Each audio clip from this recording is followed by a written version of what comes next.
So everybody want to know, Terrence, what you gonna say about the transgender stuff? Well, here you go. Trump done pissed everybody off. Listen up. If you are a transgender, don't nobody hate you. Ain't nobody worried about you. But you know what? The military is not paying for you to get your penis cut off because you don't want to be a boy no more. And the military is not paying for Sally to get her boobs cut off because she don't want to be a lady. Ain't nobody paying for that. Ain't nobody got time for that. Y'all need to go to bed. The military does not pay for cosmetic treatment, okay?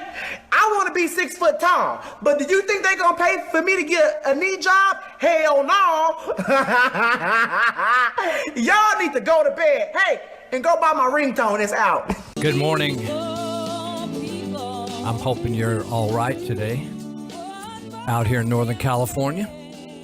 You're listening to Live with Lou. This is Lou Benninger. And for those that are just kind of tweaking and waking up, it's about 9 o'clock, a little after 9 o'clock. And we're out here in eastern Yuba County up in Northern California. We're broadcasting here for another 3 hours. We're live today on the Patriot, 1410 AM, KMYC. And you can listen a lot of different ways. You can listen to 1410 AM. You can listen to 104.3, hear the same thing, they tell me. Or you can go on your computer at kmycradio.com and hit the listen live button if it's a little scratchy or poor reception. Like out there in Plumas Lake and that nice subdivision out there in southern Yuba County, they claim they have a tough time getting radio reception. I don't know what happened out there. But Leon and I are here today. Leon's running the board, and you just heard a little clip there from Terrence talking about transgenders in the military, and I found it fascinating when President Trump decided, along with the military leaders, that transgenders don't belong in the military. We touched on this a little bit last week. Hollywood just let out a corporate gasp. And so today, you know, a number of years ago, they made a movie called Saving Private Ryan. So today, if they remade that movie, they'd probably say Changing Ryan's Privates. But people like John Wayne would have probably said something like this: cutting off your pecker doesn't make you a woman. It just makes you a guy that cut off his damn pecker. So it just seems this is how screwed up the country gets, that people would even be shocked that the president of the United States and the top military people who are in charge of protecting the country, not promoting people that are totally flipped out, would say that people need to be of mental and physical health to properly protect us. Last week, I did about 20 or 30 reasons you couldn't go in the military, from being too tall, too short, having all kinds of physical ailments, etc. So anyway, that was Terrence that led off the show. Well, I'm glad you're listening. If you want to call in, you can at 742-5555. We take occasional calls, but we are pro-choice. So if we decide that we don't want to take your call, we will abort that call. In the spirit of Planned Parenthood, sometimes calls aren't convenient. Sometimes they get in the way of my career. And so regardless of how wonderful you are or important you are or talented you are, we may have to abort your call. And that's just the way it is in America today. It's pro-choice, you know. So, but we're glad you're listening, and we reach portions of probably 4 or 5 counties, some complete counties. I was talking to a guy the other day from a farmer from Colusa County. I was at the State of Jefferson meeting, and he said, "Oh yeah, I listened." And I said, "Oh, you can get it out there." He said, "Yeah, most places in Colusa County we can reach you." And then I had another guy up in Browns Valley. He was a State of Jefferson advocate, and he was saying, "Yeah, we listen." And I hadn't met these guys before. I overheard Andy and Matt talking a little bit about global warming, and I saw this cool thing. It's a picture of Al Gore when he was probably graduate of high school, and it said the day Al Gore was born, there were 130,000 glaciers on the Earth. And then it had another picture of Al Gore, how he looks today, and it says today there's only 130,000 glaciers remaining. So the fascinating thing to me is in regarding global warming and all this talk of, like, now they call it climate change, of course, because they couldn't prove it was warming. The amazing hypocrisy in liberal world. You know, when people like Rush Limbaugh and different people used to say that liberalism was a mental illness, I thought, oh, you know, you guys are kind of overstating it a bit. They have a different perspective I don't share. But honestly, I've come to that conclusion because Al Gore has a home in Tennessee. He actually owns a multitude of homes. For a guy that wants to save the planet and feels like if we don't do something immediately, New York is going to go underwater. Some of California is going to go underwater because of the rising tides. But if you really thought that the world was melting down, you would make some personal changes in your life. But Al Gore's only changes is that he went from a guy worth a couple of $1 million when he left the vice presidency to a guy that's now worth $300 million. How did he get that money? What did he actually do? Was he a carpenter? Did he go out and help people and get paid high dollars? No, what he did is he invested his money in green energy and convinced the U.S. government to subsidize his companies that he invested in, and he's now worth $300 million. And he made these films that are totally a crock of crap. So Al Gore's home down in Tennessee, I've talked about this home before. I think it's like 10 to 20,000 square feet, something like that. But his home, he's worried about energy, right? Wasting energy and your carbon footprint stuff. His home, that one home, devours 34 times more electricity than the average U.S. home. It's kind of as a liberal thing, do as I do, not as I do, right? Do as I say, not as I do. And so I was thinking about DiCaprio, you know, the Leonardo DiCaprio, the Hollywood actor who runs around like Al Gore, screaming the sky is falling, like global warming is going to destroy us all. Yet the way he gets around is he flies a jet. He has a pilot and probably a co-pilot and probably a couple assistants on there. And wherever he goes, he flies. Like just him. He doesn't go on a jet that has 100 or 200 or 300 or 400 people on it. He flies himself and doesn't have any problem with a carbon footprint. Neither does Michael, the mayor of New York, the former mayor, that would take the weekends and fly to the Bahamas every weekend because he stayed down there. That was where he lived on the weekend. Then he flew back to New York.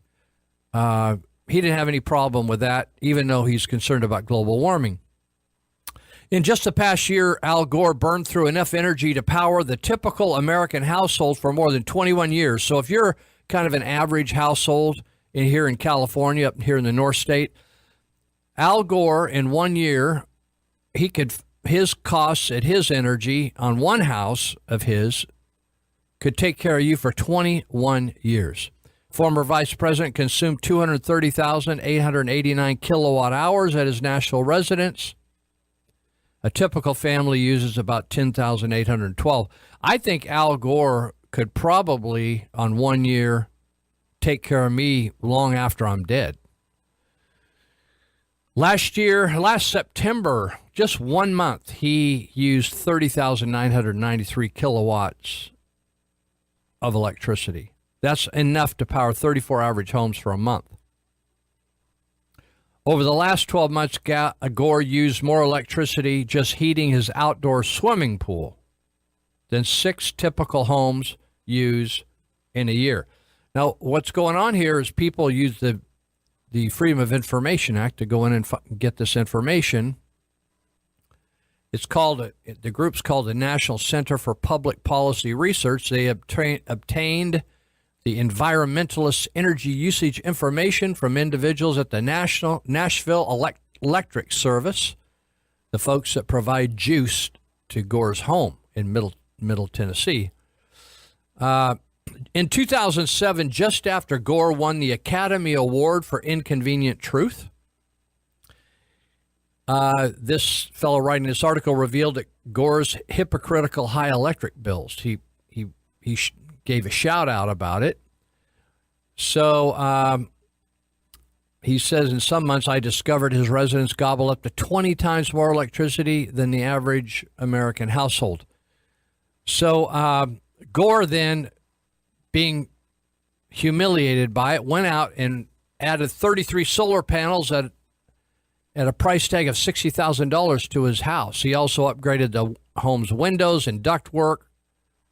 He spent $250,000 to prove that he was going to save, he was going to do what he said, as opposed to you do what he says. So the Nobel laureate heroically went to the trouble of replacing even his incandescent light bulbs. You think, the President of the United States would have already done that, right? You put those compact fluorescent ones that are crappy. But despite spending more than $250,000 rehabbing this huge home in Tennessee, his energy consumption is higher than ever. So, just because Gore donates to the Green Power Switch program doesn't mean he receives green energy at his home. Gore gets the same electricity every other Nashville resident gets. In other words, he doesn't produce his own juice out there.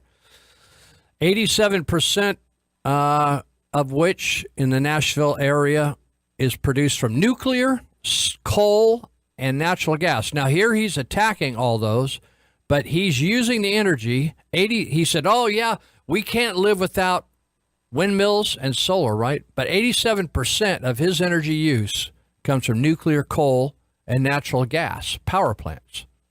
About 10% of Gore's electricity comes from the TVA, Tennessee Valley Authority, environmentally devastating dams, right? So, these environmentalists hate dams. They want to take down all the dams, right? Like if they took down Bullards Bar Dam, look what we'd have. We'd have floods every high water year, etc. Only 3% of Gore's utility usage comes from renewable sources like solar and wind. But yet, he makes it sound like this is a viable alternative to the way you get your energy. He spends more than $1,800 a month on his energy bill, but it's pocket change to him because today he's worth $300 million after going from $2 million when he left the White House. Well, all of this is a big old lie, and the people that push it don't live by they don't live by their own mantra. Like we all got to dial down. Do you see President Obama and Michelle dialing down? They're the people that argue we don't want a wall, but yet they build a wall around their house. They bought a house in Washington, D.C., and they put a wall around it. Interesting, isn't it? How One set of rules for the elite, the aristocracy, and then they tell everybody else they got to dial it down. I find it fascinating that Barack Obama would tell third world nations that they shouldn't develop their oil reserves. Yet that's exactly what made this nation great, is we had a huge supply of fossil fuels to power the industrial growth of this country, particularly during World War II. So much for Al Gore. Al Gore just continues to lie. He always puts his mouth where his money is. He puts his mouth where his money is. The other thing I noticed, and I don't know whether this is fake news or not, but a Roseville school, you know how schools have dress codes nowadays? Back when I went to school, I don't know whether we had a dress code unless there was one on girls' skirts being too short. But guys, I don't remember ever being told what we could or couldn't wear. I don't think we could wear shorts back then. I think they can wear shorts now, but nobody even thought of wearing shorts to go to school back then. Girls wear dresses and guys wore long pants. But this a photo of this dress code for, I don't know, I haven't looked it up, www.rosevillepride.org. It's maybe a Roseville. I know it's a California Roseville or another Roseville. But it's a dress code explanation sent out to the students' parents, and so it lists like the following are prohibited: tank tops, spaghetti straps, bare midriff tops, spandex underwear is outwear, inappropriate slogans and emblems, pajamas, slippers, saggy pants, see-through clothing, sunglasses, hats or headgear, low-cut shirts, exposed undergarments, bandanas. Obviously they don't have a uniform. They have let people wear what they want, so to speak. But then they list one of the things prohibited is anything with a U.S. flag on it. Isn't that amazing? That they would say, oh, you can't wear something that has U.S. flag on it. So obviously that's getting a lot of attention and is getting a lot of attention on the internet. Well, if you're a Yuba County resident, this is particularly a tough week. And if you're a Yuba County resident living in the foothills, it's particularly intense week. If you're Sutter County, somewhat. All counties in California are wrestling with how to deal with marijuana ordinances. The counties that are in areas where they're agricultural counties or rural counties, and particularly in the foothills where it's kind of a remote and you could kind of grow marijuana legally or illegally, depending on the county. But you still have the threat of people stealing your marijuana. You might be interested in this.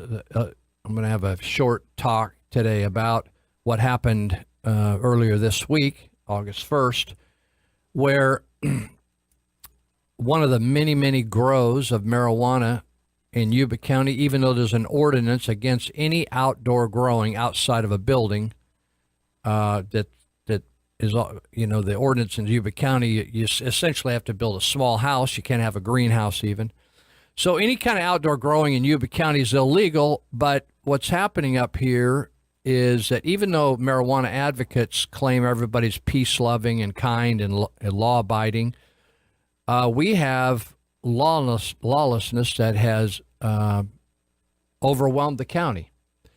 And so there are large grows of marijuana. Some people claim thousands of grows, individual grows, throughout Yuba County. And so this week, there was a grow off Marysville Road in Oregon House, and referred to as on the property of a Rastafarian church. I say that with quotes around it and euphemistically because there really isn't any such thing as a Rastafarian church, unless you want to just use the term church very loosely. But they've been growing marijuana openly there. And the Yuba County Sheriff's Department, or the Code Enforcement Department, has cited them, and there's been going back and forth. And this church group, Heidi Grossman and her partner, Eddie Letts, or Charles Letts, have sued the county. It was $1 billion. Now, I don't think they didn't think that was going to be enough to solve their hurt feelings. So now it's up to $1 trillion. And the county, I guess, has liens against the property. They've asked them to remove the plants. I guess me and my simplistic thinking, I just think, why didn't you just go and tear out plants? Because you see these sweeps where they go in and just remove plants. So I had a talk with the head of community development or community services, Kevin Mallon, yesterday at Yuba County. And he explained to me that when you see these sweeps where they're tearing out all these plants, it's usually on public forest property where they have the right to do so. But on private property, it's more cumbersome, more complicated. The law offers a lot of personal rights to homeowners or people that are renting property, and you have to go through a due process system or due process to properly give people their rights and then remove their products. Just like it's very difficult. Have you ever tried to evict anyone in the state of California? I used to serve papers. It's very cumbersome, difficult. The rights all are on the side of the tenant, not the landlord. So it takes months and costs thousands and thousands of dollars to get somebody removed. Then you got to go repair your property. So this week on August 1st, even though on YouTube you can see Heidi Grossman recorded last year cussing out the Sheriff's Department of Yuba County, this week she called the Sheriff's Department asking them to go up because one of her employees was destroying her plants, which the county considers illegal, but the county sent deputies up there to protect the rights of a lawless person. And 2 deputies ended up getting shot by the person they were going up to interview because of his erratic behavior. So they were 2 fellows were shot. Bronson and Everhard were shot by Mark Sanchez, who has a past of doing prison time for carjacking, assault with a deadly weapon, burglary, possession of stolen property, and currently had warrants for robbery and disturbing the peace out of Gilroy. And he was hired by these peace-loving, love everybody, going to change our community and bless our community and give money to benevolent causes. He ended up fleeing the officers, hiding in a trailer, and when they go in, not knowing he was there, but needing to clear the place to try to find him, they ended up with a shootout where both deputies were shot multiple times, and Sanchez was shot, killed, and the deputies are recovering in the hospital. So we're going to take a break here in a second, and we are going to talk a little bit more about the predicament in Yuba County right after this commercial break. Trump kills the Paris Climate Agreement and libtards melt down. Kathy Griffin bullies Donald Trump, then she claims that she's been bullied, hires an attorney. Evergreen College in Washington State has to shut down the campus for the day because they're burning alive in the fire that they started. Students at LSU started a petition to have the tiger removed as the mascot because it represents oppression, racism, and white supremacy. Sad part is, none of this is fake news. Antifa calls everyone Nazi, yet calls each other comrade. Black Lives Matter is up for a Global Peace Award, and pedophilia is merely a sexual preference that I don't seem to understand. BAM wants to kill free speech by any means necessary, and illegals show up in broad daylight to protest our immigration policies. Young men are being pushed to become feminized, and if you don't clap and cheer, you're simply just a racist. Feminists dress themselves up as vaginas and participate in marches that are actually conducted by an ISIS supporter. Even though Sharia law supports violence and oppression towards women, liberals and feminists all across this country are actually demanding that anti-Sharia law rallies are shut down. I'm a bigot because I'm opposed to drag queens hanging out at public libraries reading to children, and because I'm not in support of 4-year-olds becoming transgender. We awarded Woman of the Year to a man man and cover girl has now become cover boy. Somehow rompers became a fashion statement for men. I just don't get it. Our youth is basically a group of sociopaths that have lost all respect for police, teachers, and even their own parents. Whatever happened to please? Thank you. Yes, sir. No, ma'am. At what point did the American flag become a trigger mechanism for the hypersensitive? Colleges have become a controlled, engineered environment where people can actually drown in their manifested feelings sitting in a safe space versus learning academics and being prepared for the real world. Hold up, I'm just getting started. Our veterans are treated like third world citizens, while the third world citizens in this country are treated like royalty. Even though the media lies to you, you still continue to listen to them. Our police have become the criminals and our criminals have become the victims. Since I tell you the truth, dropping Moabs all across social media, I'm censored. But ISIS can still use this platform to recruit. Hillary Clinton's still not locked up yet. I guess someone still has to lead the resistance. I'll take Who Killed Seth Rich for 500, Alex. You guys hear that Tiger Woods got a DWI? Yeah, nobody gives a f. Less than 1% of our population expects us to showcase tolerance, acceptance, and understanding to their situation. Meanwhile, that less than 1% doesn't seem to show that back. Who's the bigger bigot? I don't use government, media, and any other form of muscle to force you against your will to accept my views and beliefs, but you do. I got it. Here, I'd like to offer you a cup of man the fuck up. But you just don't get racism outlawed because you're a white male. Nah, I get it. It works for everybody but white people. I don't want to shock you with some truth, but there is no such thing as reverse racism. There's simply just racism. And let's see, you've got brown pride, you've got black power, you've got gay pride, you've got all that, but you can't say white power or white pride. That doesn't work. What if I told you I got all this for free? Thanks, white privilege. Believe it or not, I'm a high school dropout. I've been to jail. I've been to prison. Definitely no shortcomings, so stop whining. Father killed himself when I was 10 years old, and my son shot himself when he was 16. So tell me about your loss and suffering. Somehow in the midst of all this transaction of America where we became pussies, I became the bad guy and the villain. And I'm just here to sell t-shirts. So be sure to go buy one. Have a good day, America. All right, welcome back. We're talking about marijuana grows, marijuana businesses out of control in Yuba County and running roughshod over the residents.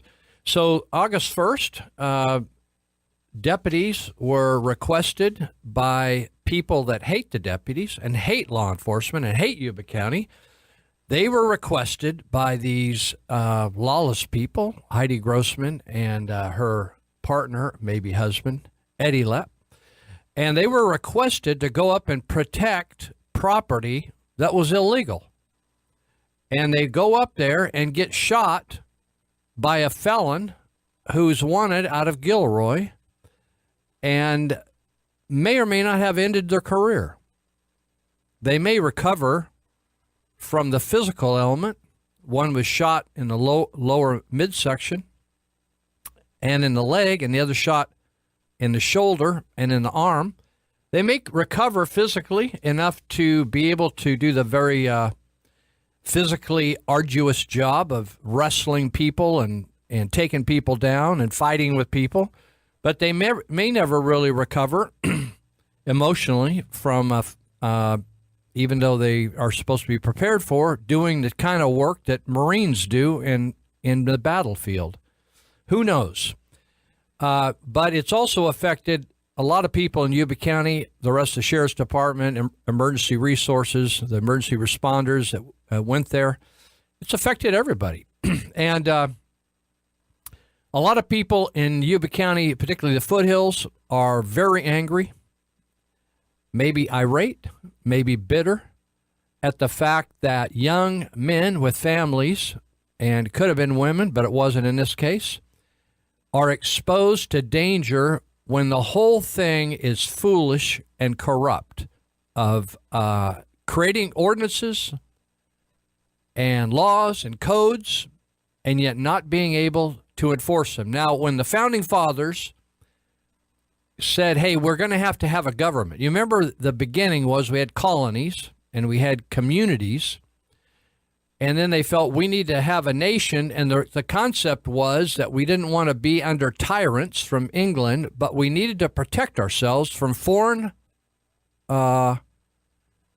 attackers, and we needed to be able to protect liberty or secure the liberty of our residents from people around us that would try to bully us, violate the law, and rip us off. So you have a police force and you have a military force. That was the original intention of government. They wanted it to remain very small. They didn't think government should pass out condoms tell us how hot it was and how to wear a hat and the fact that we ought to put sunscreen on, or tell us what to eat and what we shouldn't eat. They felt government should protect us and to arrest the lawless. So today, we do really good work at passing out condom and talking to people about STBs and tobacco, but we can't seem to secure people's property and their freedom and liberty, which was the primary mandate of government in the first place, and what we think we're paying our taxes for. So Hill residents who not only pay their property taxes, their taxes to the county, cities, and state and federal, but they also pay an egregious $150 per dwelling fire tax that was a BS illegal tax. And yet they have criminals occupying property right next door to them, threatening them. If you cross into somebody else's property, like a story I tell in the Territorial Dispatch coming up this week, you can read all about it. In fact, you can go there this week and read my article, Yuba County Pot Chaos, Life-Threatening, my article, as well as see photographs of another grow. You'll see an aerial photograph of the grow where the deputies were shot, and you'll also see a confirmed grow on 429 acres off Marysville Road in the Dobbins area, not Oregon House, but Dobbins. And it's just a sample of thousands of grows that are illegal in Yuba County that nobody seems to be able to do anything with. There's a story where a turkey hunter was allowed to go on a fellow's property, and he saw a turkey, shot it, but wounded it, and the turkey was getting away, so he pursued the bird, and he crossed over into what was another person's property, which usually in the foothills is no big deal. But since marijuana growers have took over property, they have armed guards. And so he was met up with by 3 or 4 guys with long guns, and they made the strong suggestion that he leave immediately and never return unless he wants to come there and not return ever again. That's the kind of threats that are going on in the Yuba County foothills. It's out of control. It's no longer a secured region by law enforcement where people feel secure and peaceful. They feel like there's crazies up there. And so this property that I talk about in the Territorial Dispatch used to be called the Middlebrook Ranch. If you lived around here, and you would have known some of the Middlebrook family. Very well-known family, real contributors to the community, involved in Boy Scouts, involved in all kinds of productive things in Yuba County.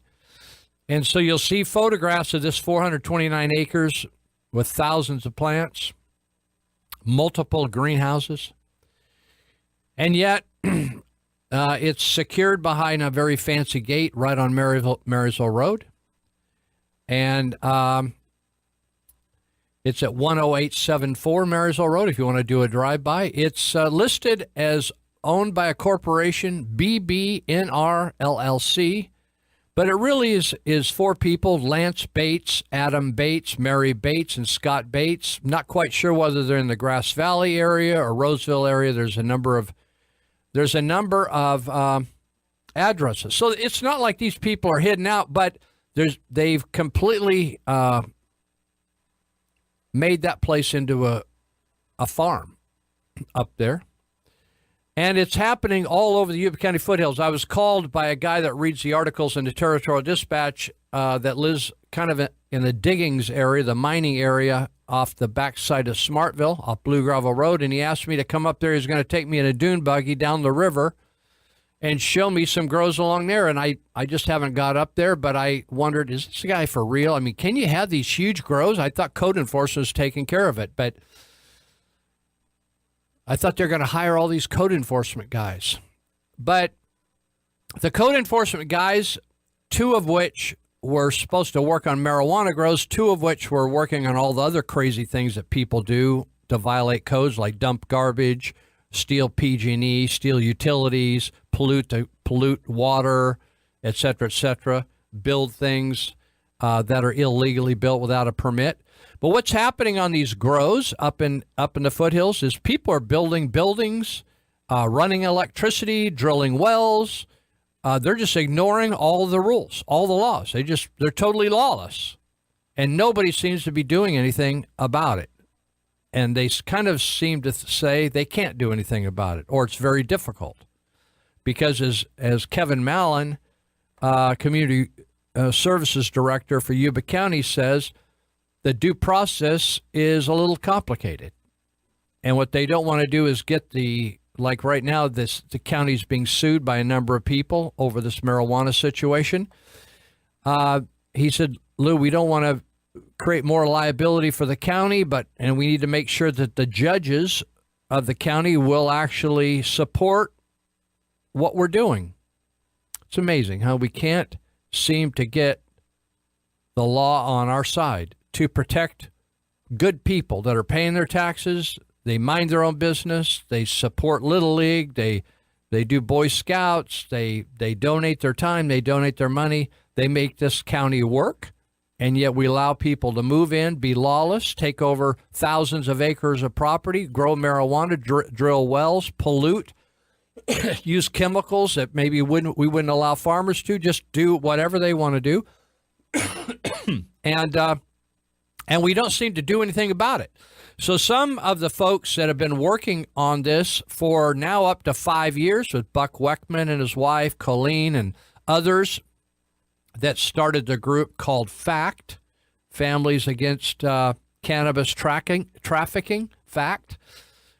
They feel like the problem actually is worse today than ever before. And the last effort Buck made was to go down and expose the corruption in the city of Marysville, the city council, the corrupt officials taking money from cannabis dispensary people to give them a dispensary in the city of Marysville, how they violated their own codes. You know, it's interesting how they expect, it's the tax-paying people of Yuba County that are law-abiding citizens will be cited and penalized by the county, but they can't seem to get a hand on the culprits.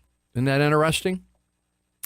So recently, instead of 2 code enforcement officials working on marijuana issues and 2 working on all the other crazy stuff goes on in the county, they've switched to all 4 now working on homelessness. Now, that's another thing nobody seems to be able to cope with nowadays in the administration of the county or the city.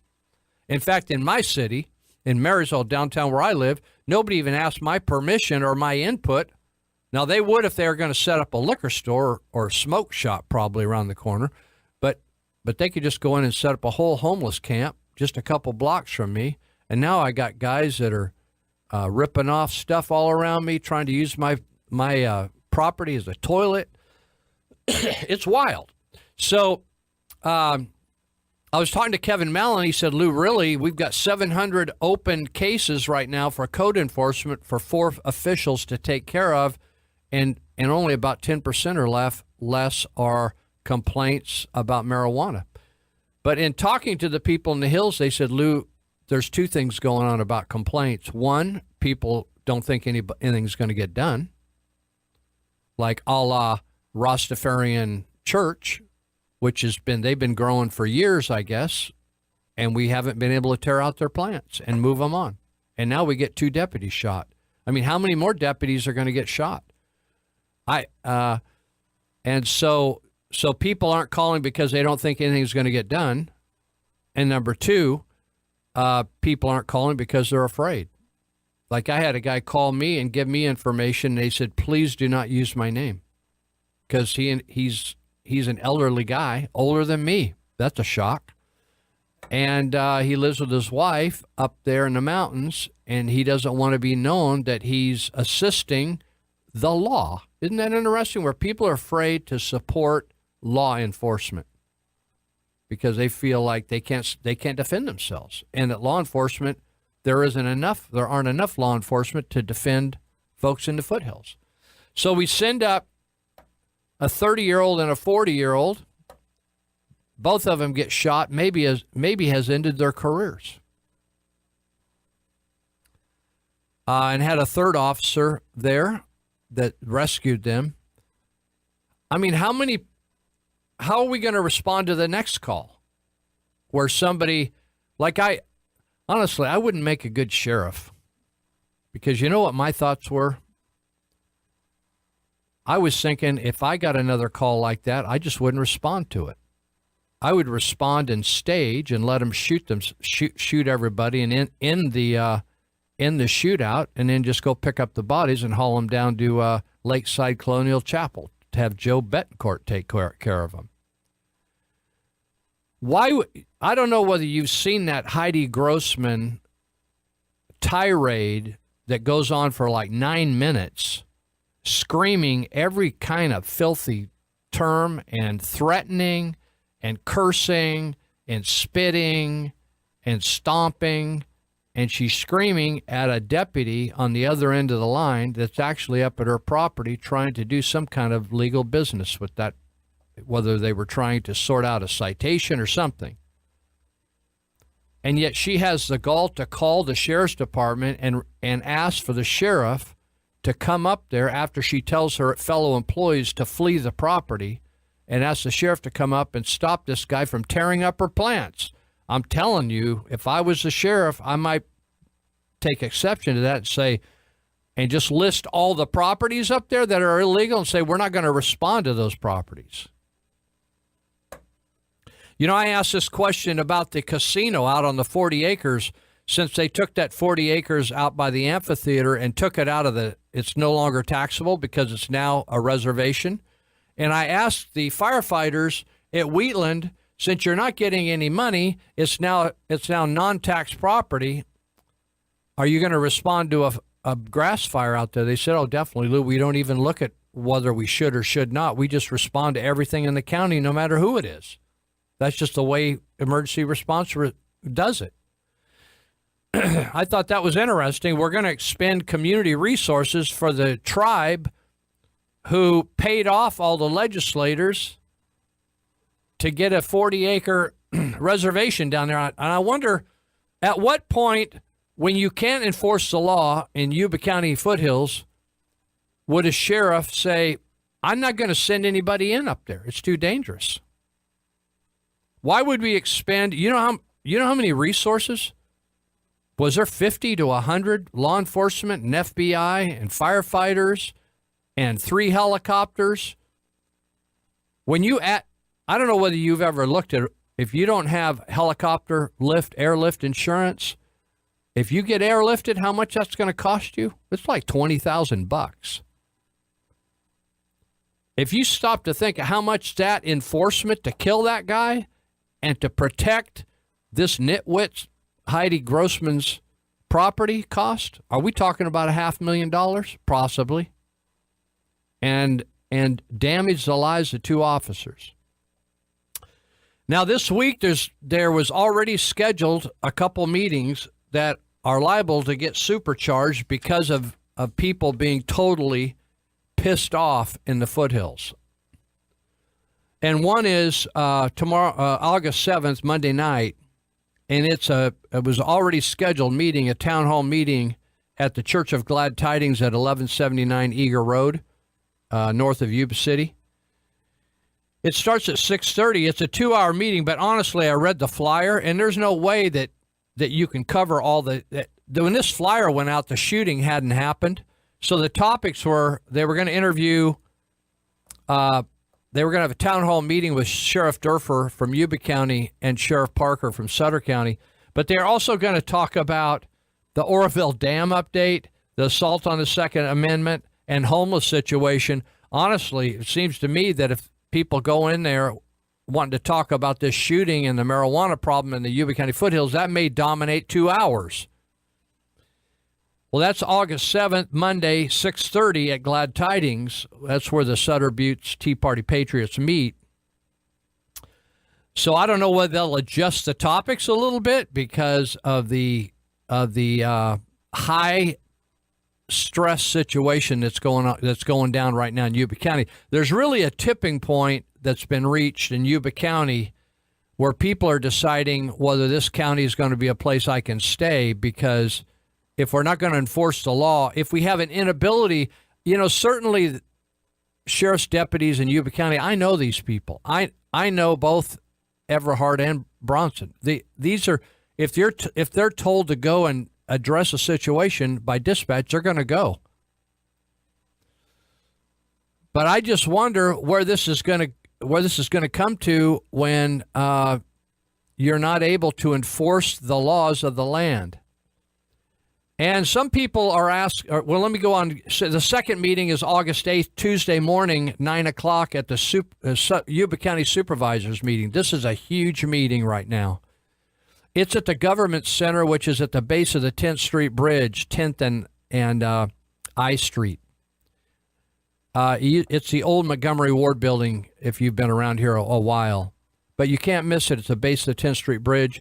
Yuba County Supervisors meeting, 9 a.m. And it's going to be, it may be dominated by this topic. And so if you have any concerns, if you're a Yuba County resident, please go to this meeting, even if you have to take a couple hours off work. So the 7th, Monday night, 6:30, Sutter Buttes Tea Party Patriots. That should be a very interesting meeting with both sheriffs. Both of them are facing, certainly Sutter County has a lot of wonderful ag land to grow marijuana on. They're facing the same deal. They just can't hide it like they can up in the Yuba County foothills. I talked to the photos in the Territorial Dispatch you'll see on Monday. Go get a paper, or you can go online and see it. They're actually Google photos, and you might think, well, how do you know they're marijuana plants? They tell me that you can really tell the difference, like between other types of plants from an aerial photo and marijuana. But we were able to confirm that this property at 10874 Marysville Road, Dobbins, owned by the Bates, people have gone onto that property for legitimate reasons and have reported back it's a marijuana operation. So it's not tomatoes or some other product that they're growing. So here's some of the discussions among Foothill residents. One of them is that, there's certain laws and there's certain, you remember when the Galleria burned down, Schwarzenegger, it was right before the holidays. The Galleria was caught on fire by a criminal guy that went in there and shot the place up and lit it on fire. And so in order to get the Galleria, what do they call those, a mall? Galleria Mall back up for the holidays, Schwarzenegger waived the normal building procedures to rebuild and expedited the building of the Galleria Mall. Schwarzenegger stepped in and did that when he was governor. So it's just like when, we're expected, if we have a problem in our city or county, to take care of ourselves. But if we have a forest fire and it burns up thousands of acres and hundreds of houses, like the Williams Fire or Pendola Fire, or we have a flood in Yuba County like in 86 or 97, then we can call in the FEMA, the feds, the state, the National Guard, and we can get some help because we have a natural disaster. And it's more than we can cope with, right? Any local city, that'd be the same. So what the Hill residents of Yuba County are proposing is that since the Sheriff's Department has the inability and the county has the inability to enforce the laws to protect the residents, then they're not expecting the state to do it because the state has lost their mind and, in fact, is actually welcoming criminals via the sanctuary city concept. So since cities now can do what they want and come up with all these laws and ignore laws and throw out the immigration, the residents of Yuba County are beginning to discuss inviting the federal government to declare it a state of emergency and bring a federal task force in here of law enforcement to purge these properties and waive a lot of these nonsensical rules that we normally believe heartily in to protect our individual liberties. But when people hide behind these things to threaten and to shoot deputies and to threaten neighbors and to cause neighbors to up and leave and want to sell their property. I was in a training zone one night, and I was changing to leave, and another guy was next to me. He was a black man who was a retiree from the U.S. Air Force, and he had spent some time at Beale and liked this area, so he actually bought property in Oregon House. And I said, he said, you know, Lou, we were going to build a house up there, but he said there's so much problems with illegal activity with drugs that we're going to put off building a house and maybe look for somewhere else to go. Now, the Yuba County supervisors have been fussing around with one ordinance after another ordinance after another ordinance, and their county council has given them bad counsel. They finally got rid of her. But the fact is, a lot of people in the hills think this isn't a code enforcement deal. Did you know that a code enforcement officer goes out with pencil or pen and paper and a bulletproof vest, no weapons? Somebody I was talking to yesterday was totally shocked that they weren't packing when they went out to enforce these codes at these marijuana things. So many people think that this shouldn't be a code enforcement issue at all, but law enforcement should get extra funds to just make this a law enforcement effort, and that's it. It's just simply a police effort. But there may be a request made at the supervisors meeting on Tuesday that we declare this county a state of emergency, that in fact the criminals are controlling the county, and that they are controlling properties and affecting neighboring properties. I don't know whether you saw where Bullers Bar Dam, they went on, we were able to go on public property there and pick up 3,600 plants, but also 500 pounds of pollution and garbage. This is a serious problem, people. We'll be right back. We finished our first hour. We got 2 more to go.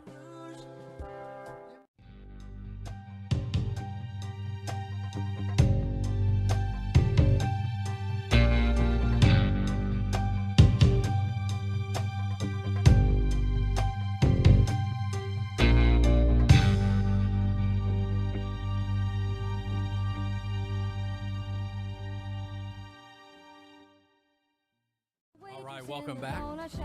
We're talking about the shooting this last week of 2 young deputies, really some of our finest folks in Yuba County, and that's Philip Bronson and Andrew Everhart. We worked with them. I've worked with them personally with Trauma Intervention Program. They're great guys, and went up to do their civil duty, their hired responsibilities for the Yuba County Sheriff's Department, and went up to actually protect the property that was unlawful property of a woman that had actually called them effers in the past, and ended up both nearly losing their lives. In fact, if it wasn't for the very fast work of the Foothill Fire Department people like Bart Young and Bi-County Ambulance, who had a very, very fast response time, and the time just was a matter of minutes, less than 10 minutes from getting to the guys and getting them on helicopters once they got there. We may have had a lot different outcome and may have been talking about a loss of life as opposed to some pretty bad injuries. So, but today, what we're faced with is, where do we go from here? Same old, same old? Same approach to code enforcement? Same approach to law enforcement? Same budget restrictions, can't afford to do anything. We're buried in debt, buried with pensions, buried with ridiculous health care costs. Can't afford to do anything. And so what are we going to do next week? We're going to get a couple more deputies shot up there. We're going to respond to requests for service on properties that we know that there's illegal activity going on, or are we just going to let it shake down and go pick up the bodies? I don't know. Something to talk about. Maybe we ought to talk about at the Yuba County Board of Supervisors meeting this coming Tuesday, 9 o'clock at the Government Center. You know, if you're a Yuba County resident and you think things are going to just work out okay by you sitting home and twiddling your thumbs, you should think it over, particularly if you're a property owner or a business owner, and it's going to be difficult for you to leave without unwinding your investments and property here. You ought to go down to the meeting. You know, it's interesting. There was already talk during the incident before they realized the guy was dead in the trailer. There was already discussion among guys that had served in the military and live in Yuba County of strapping on some weapons and taking care of business themselves. Now, that's another alternative. You think, oh, well, you're really getting off base, Lou. You're kind of getting wacko. Not really. You know, there's a lot of people that have served in the military. They know how to use all kinds of weapons and explosives. And honestly, you know, unless government is willing to get a handle on this, people can go just blow up these places pretty easy because they appear pretty tough to the average citizen who is unarmed and just wants to get along. But to a person that's really trained in the business, they actually don't offer any opposition. You can just go in and clean their clock, tear out their plants, blow up their buildings, and be done with it. Now, you think, though, that's really radical and weird. No, that's what eventually happens when government proves not to be able to secure the situation. Somebody's going to have to secure it. You know, nature abhors a vacuum.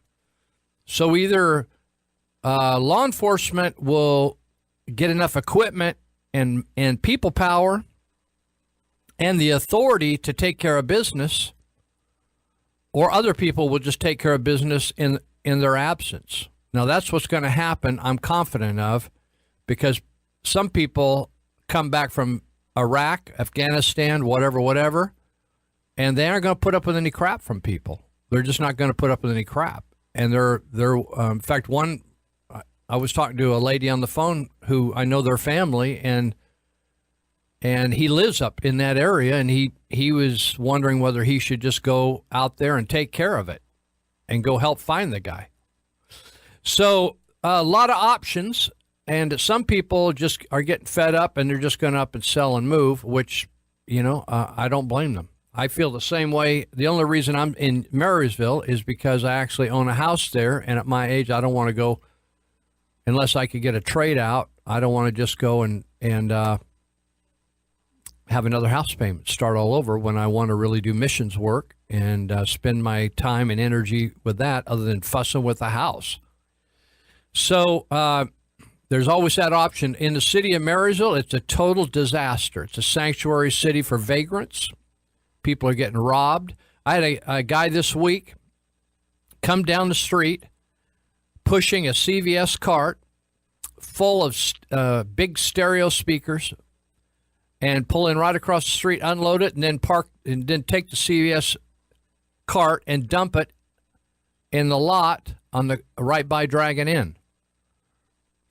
You could probably drive by there today because there's no, the police do not recover any private property. I tried to get the police to come to my house because somebody had dumped a mountain bike in between my house and the apartments, and the officer told me, well, the bike, we don't have it reported stolen, and it's on private property, so there's nothing I can do about it. So I said, you know something? Just go ahead and leave, and I'll take care of it myself. Just go down the street so you don't see what I do. And so I took care of it myself. So what happens in the absence of the police being able to take care of business, the citizens will just take care of business. So, for instance, that cart that's worth about $150, instead of the police picking it up and taking it 3 blocks over to return it to CVS as returned, lost, or stolen property, they just drive by it. Because now in the city of Marysville, you're permitted to steal certain things. You're not permitted to steal a car, but you could, or you're not permitted to go in and steal like pharmaceuticals from the inside of the store or $100 piece of equipment, but you can steal their grocery carts from any of the places in Yuba County. You could steal from Food Max, all the grocery stores, Walmart, et cetera, et cetera, et cetera. So that's the situation there. So anyway, this isn't over, and I think go to the supervisors meeting on Tuesday at 9 o'clock, Yuba County. Go to the August 7th, Monday, Sutter Butte Tea Party Patriots meeting, town hall meeting, and both sheriffs will be talking there from 6:30 to 8:30. Should be very interesting.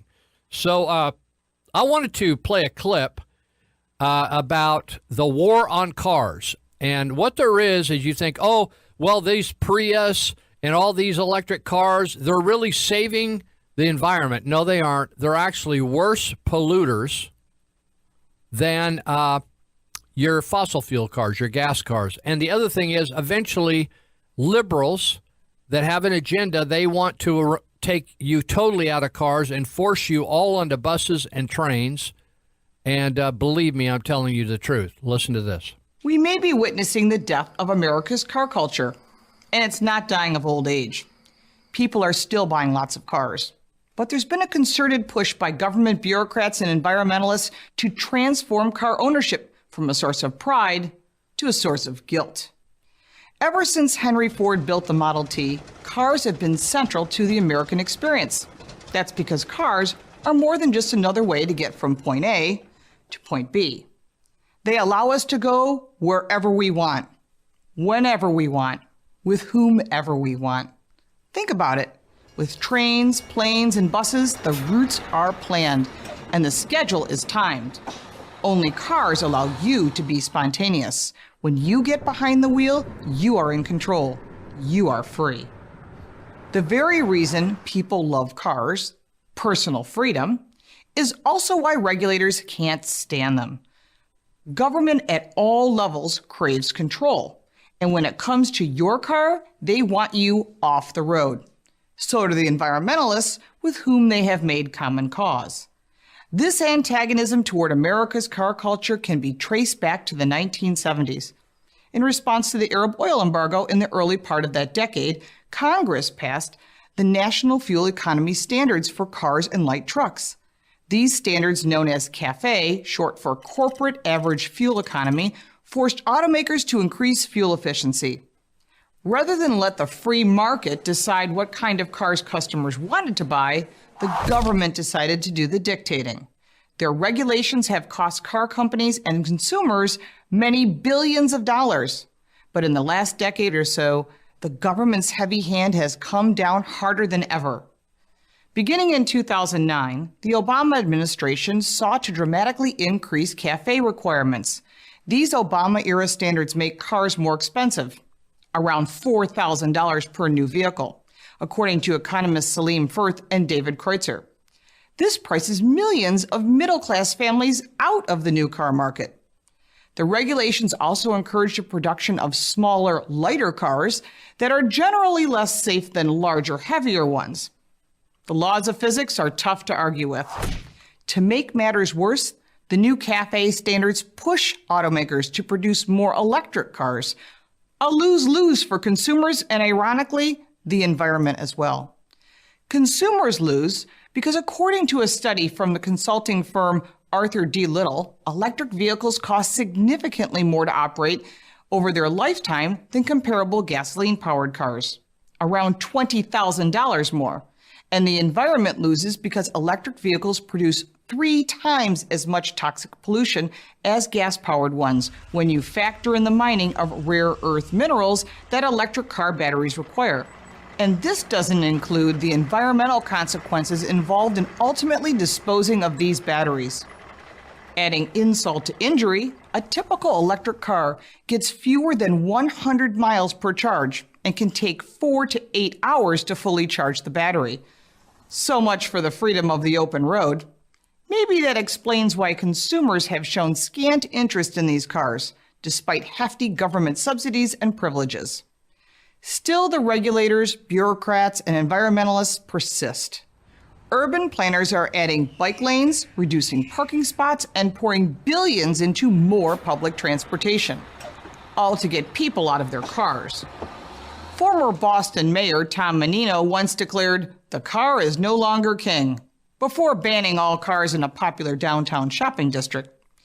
Arlington, Virginia, a suburb of D.C., actually encourages people to adopt a car-free diet, and live in one of the county's urban villages.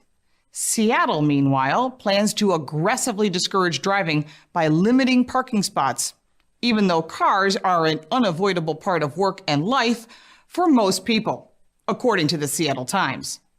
Time will tell if these regulations and strategies will work. Americans are explorers. We value our independence, and we've never been good at staying put or being told where to go and at what time. Maybe that's why, despite the government's best-laid plans, sales of trucks and SUVs are breaking records as low gasoline prices inspire people to drive more and buy bigger vehicles. Why shouldn't they? Personal car ownership is part of America's fabric. It brings people together and makes this big country of ours seem a little smaller and more free. America's car culture isn't dead yet. So as long as Americans still want to live in the land of the free, America's car culture will never die. I'm Lauren Fix for Prager University. All right, Lou Benninger here. Hey, I wanted to mention a way that you can contact the president. I mention this address every once in a while because if you'll notice, I was looking this week, and unemployment is at record low, like 16 years. The lowest rate. Jobs, manufacturing is up. All kinds of things are booming. The stock market is setting record levels, but yet Donald Trump has been labeled a complete failure by the Democrats primarily, and the Democrats that are have the Republican label. And also, illegal immigration has slowed, way slowed. And illegal immigrants are being arrested, criminals, and removed from the country. But yet, Trump is an idiot, according to the media, et cetera, et cetera. So if you like what's going on, you should tell him, because, have you noticed how you can get discouraged yourself if people say a lot of nasty, bad things about you? You can get discouraged if you don't watch it. So maybe you should give him an attaboy if you like him. And so you can go to White House, that's one word, whitehouse.gov. And the homepage will come up, and way up in the right corner in a very tiny font, it calls Get in Touch. And if you click on Get in Touch, it brings up a bunch of boxes where you can put your name and address and phone number or whatever, email. And then it gives you a nice big box where you can type out a letter. And then just press send, and it's done. You could write a letter in 20, 30 seconds if you know what you want to say. Like, hey, thank you for doing this. Thank you for doing that. Build the damn wall, whatever you want to say. And let's get it on. Build the wall. Do this. Do this. We support you. Thanks for doing this.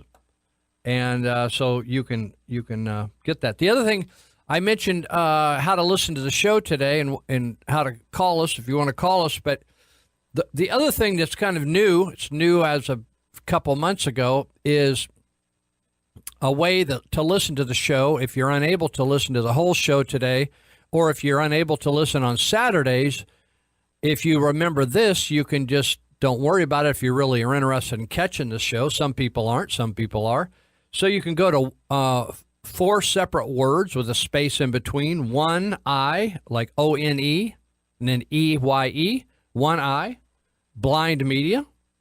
And One Eye Blind Media, not one-eyed, E-Y-D, E-E-D, but One Eye Blind Media. If you go there on YouTube, like go to YouTube, then go to One Eye Blind Media, click on and hit that. It'll go to that page. Then hit on playlists, and you can look for Live with Lou, and you can pick whatever show you want to listen to since we started doing this. And so it's nice and clear. You can listen on whatever gimmick you have to listen to stuff to. You can listen to a portion of it, listen to it whenever you want. Like, it's just like leftovers in the fridge. It's just laying there for you.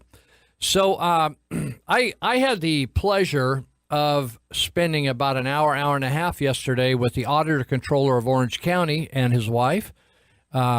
His name's Eric Woolery, and his wife, Lisa.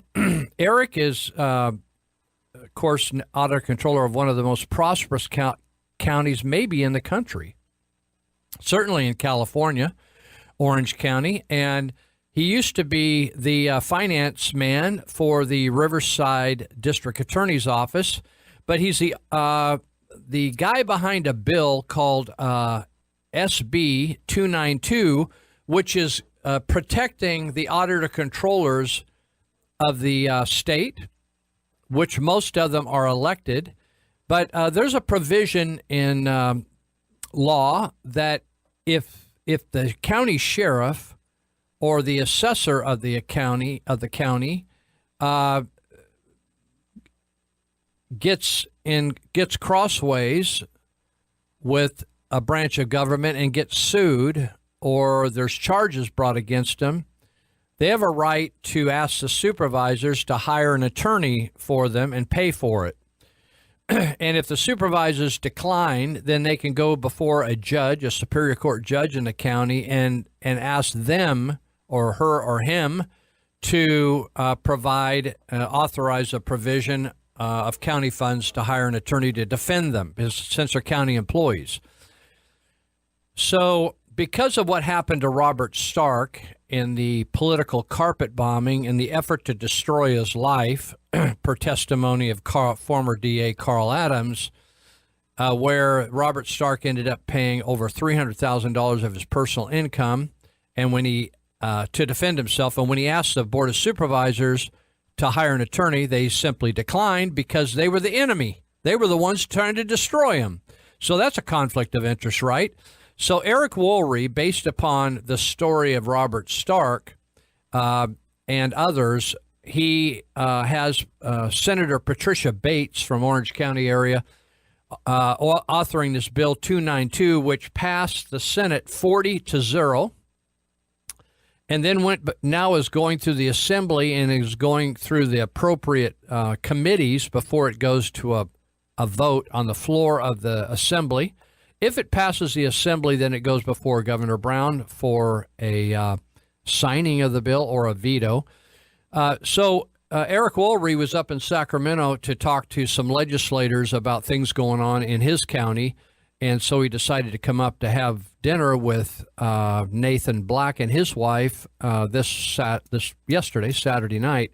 So he was an honor. He called me and said, do you have time for a talk? Because I'd written an article in the Territorial Dispatch about SB 292 and the abuse that continues to be done because the Sutter County supervisors never did make it right with Robert Stark. So we had about an hour meeting yesterday over coffee, and so I was able to pick his brain on a number of financial subjects regarding counties.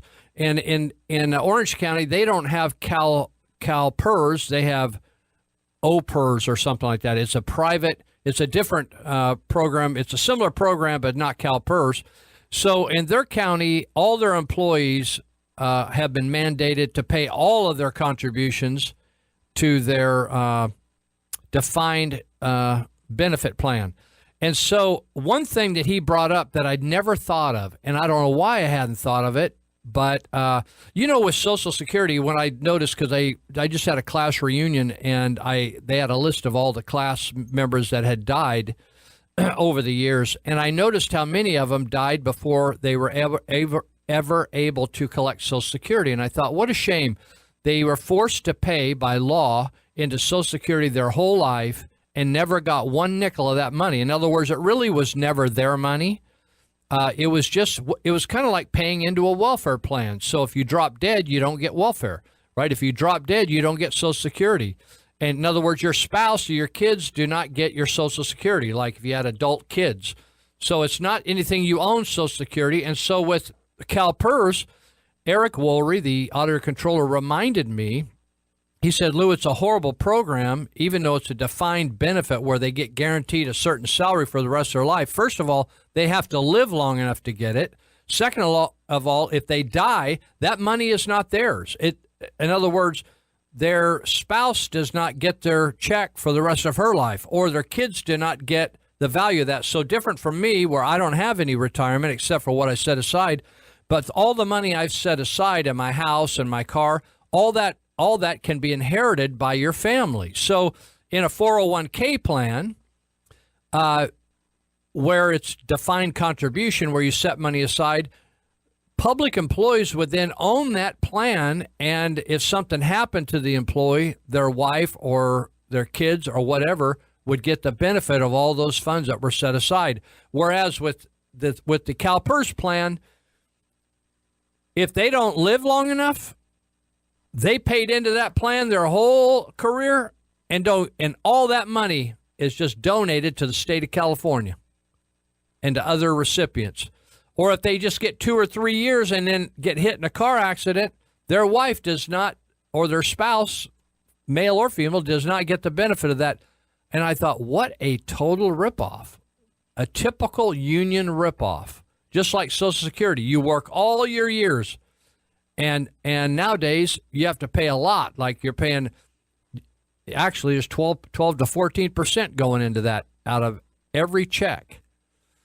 And then if you only live to be 63 and you don't get to 65, you don't collect a nickel. Amazing. So I'm going to talk a little bit more about that because there's a great article out of the Enterprise Record in Chico about the Chico City Council is really wrestling with this thing, something different than any of our local councils or supervisors are. We'll be right back. So I have some simple questions about the 3 Pakistani Muslim brothers and their wives caught up in a criminal theft and hacking probe of House Democrats' information security systems. Are they H-1B tech workers? You know, like so many of the 650,000 foreign guest workers imported into America under that program over the past quarter century? And if they're not H-1Bs, how exactly did they get here? When did they get here? And who brought them over here and why? Last week, I posed these basic questions to the House Congressional Democrat offices of Joaquin Castro of Texas, Sandra Levin of Michigan, Marcia Fudge of Ohio, Greg Meeks of New York, and Ted Deutsch of Florida. The communications official in Castro's office responded to me that she would, quote, touch base with some colleagues and keep me posted. The others didn't even bother to answer at all. Radio silence from the resistance rabble-rousers. These are simple questions. And given that these IT workers now under investigation were paid for with our tax dollars, the public has a right to know. Why should immigration and employment status be treated like classified information? Especially when so many of these open border shills in Washington are now clamoring to expand foreign guest worker programs like H-1B. Investigative reporter Luke Rosiak at the Daily Caller News Foundation has done great work on the story that the left-wing propaganda media doesn't want to cover.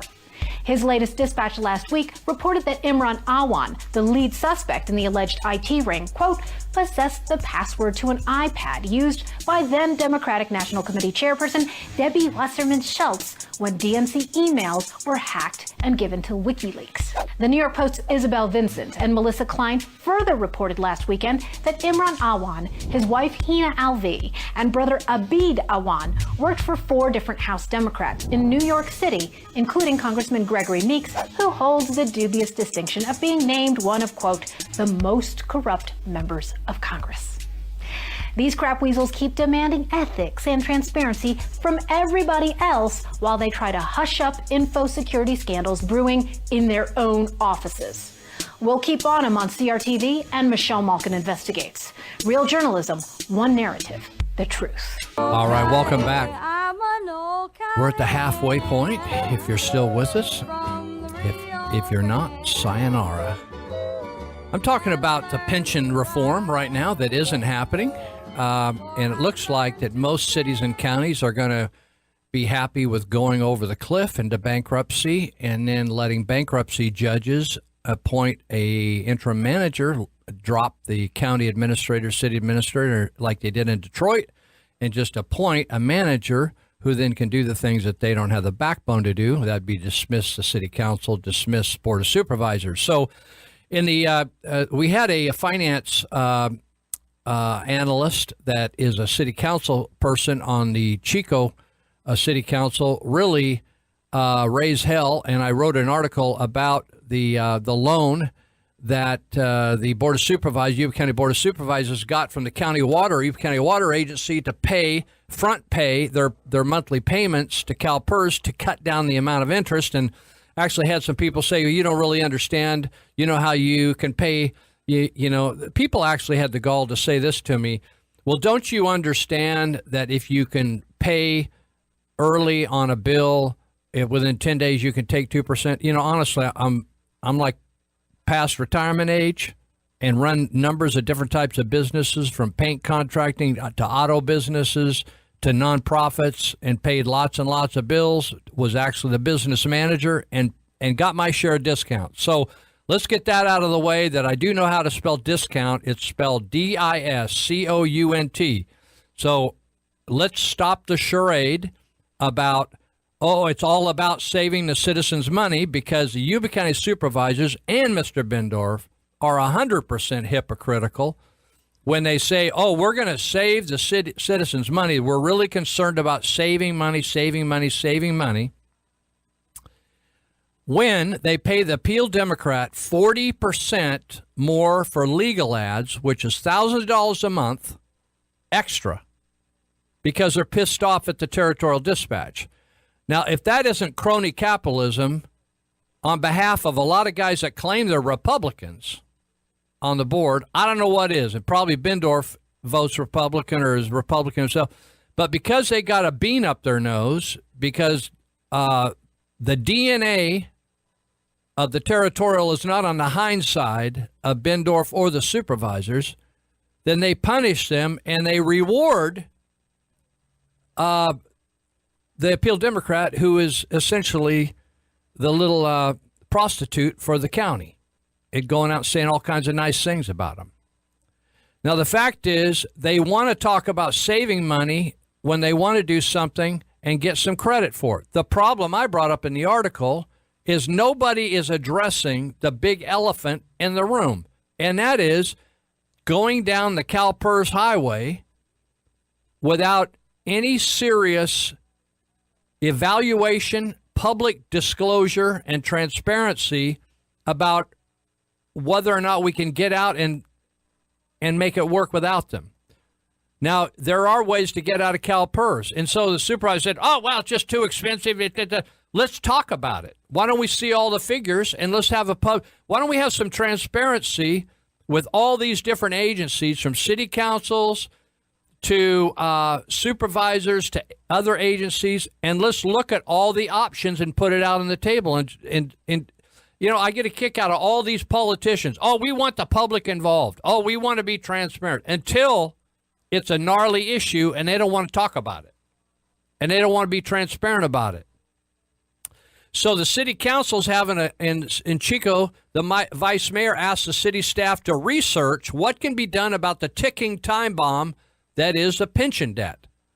And the council finally got a report on the matter this week, and the short answer was not much. You know, that's the problem with government. I don't want a not much answer. I want to know the facts. I want to see all the figures. Like I was talking to the auditor controller of Orange County, Eric Wolry, and I said, Eric, tell me how to get out. And we discussed how to get out. And I said, is it worth it? He said, it depends. You'd have to have a financial analysis of your county and your city and weigh all the costs, because you got to have some sort of pension plan. So what's that going to cost you, et cetera, et cetera. So when I brought up the 401k plan, he said, you know, the thing that everybody, all these union members working for counties and cities, these cops and everybody miss, is that when they drop dead, they lose their they don't own that in retirement. Whereas if it was 401k and there was $1 million in there, they could hand that $1 million to their spouse or their kids or whatever. But this article in the Enterprise Record in Chico says, but asking government to solve a government-created problem is like asking the fox to tuck the hens into bed every night. Vice Mayor Renette Filmer's request to learn about the pension liability was a vital one. The overview of the council heard Tuesday is one repeated to most city councils statewide, and the same one state legislatures are hearing. Here, this is it. The obligation for governments to pay generous pensions for its current employees when they retire is eventually going to cause big problems, they are told.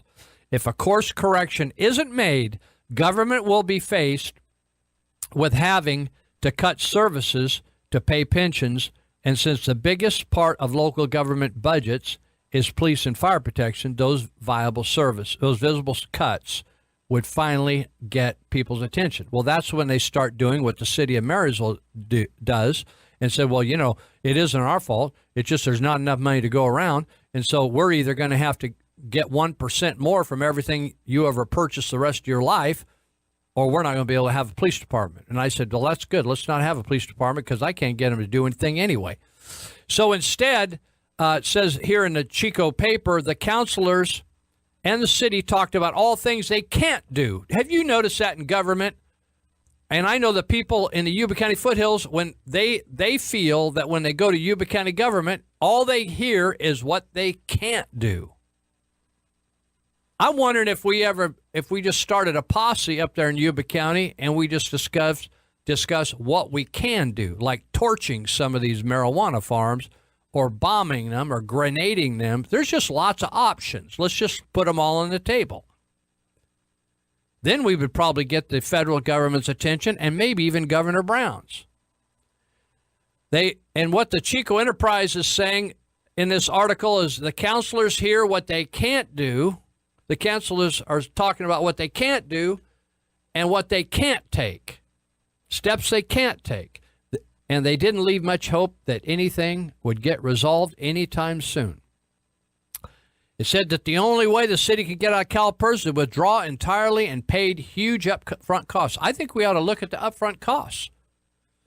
And then maybe we ought to go to court and see if that's true that we get stung. Some people say Loyalton, which left CalPERS, Loyalton paid some upfront costs, and then they came back to Loyalton later and said, well, we need more money from you after you're out.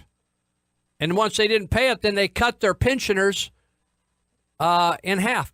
Eric Woolry, the Orange County Auditor Controller, said employees don't realize that they don't own as much of their retirement as they think they do. In fact, if their retirement fund decides to cut their retirement, they don't have any recourse. So it says here in this editorial, meanwhile, city councils need to quit handing out pay raises and benefit increases as if somebody else is going to pay for them. The problem is somebody else is paying for them now, and it's our children and grandchildren who'll be stuck with the tab along with the current elected officials after the current elected officials leave office and collect their retirement. Did you know that elected officials get health benefits and retirement benefits? These supervisors, it's unbelievable what they just vote themselves all kinds of benefits.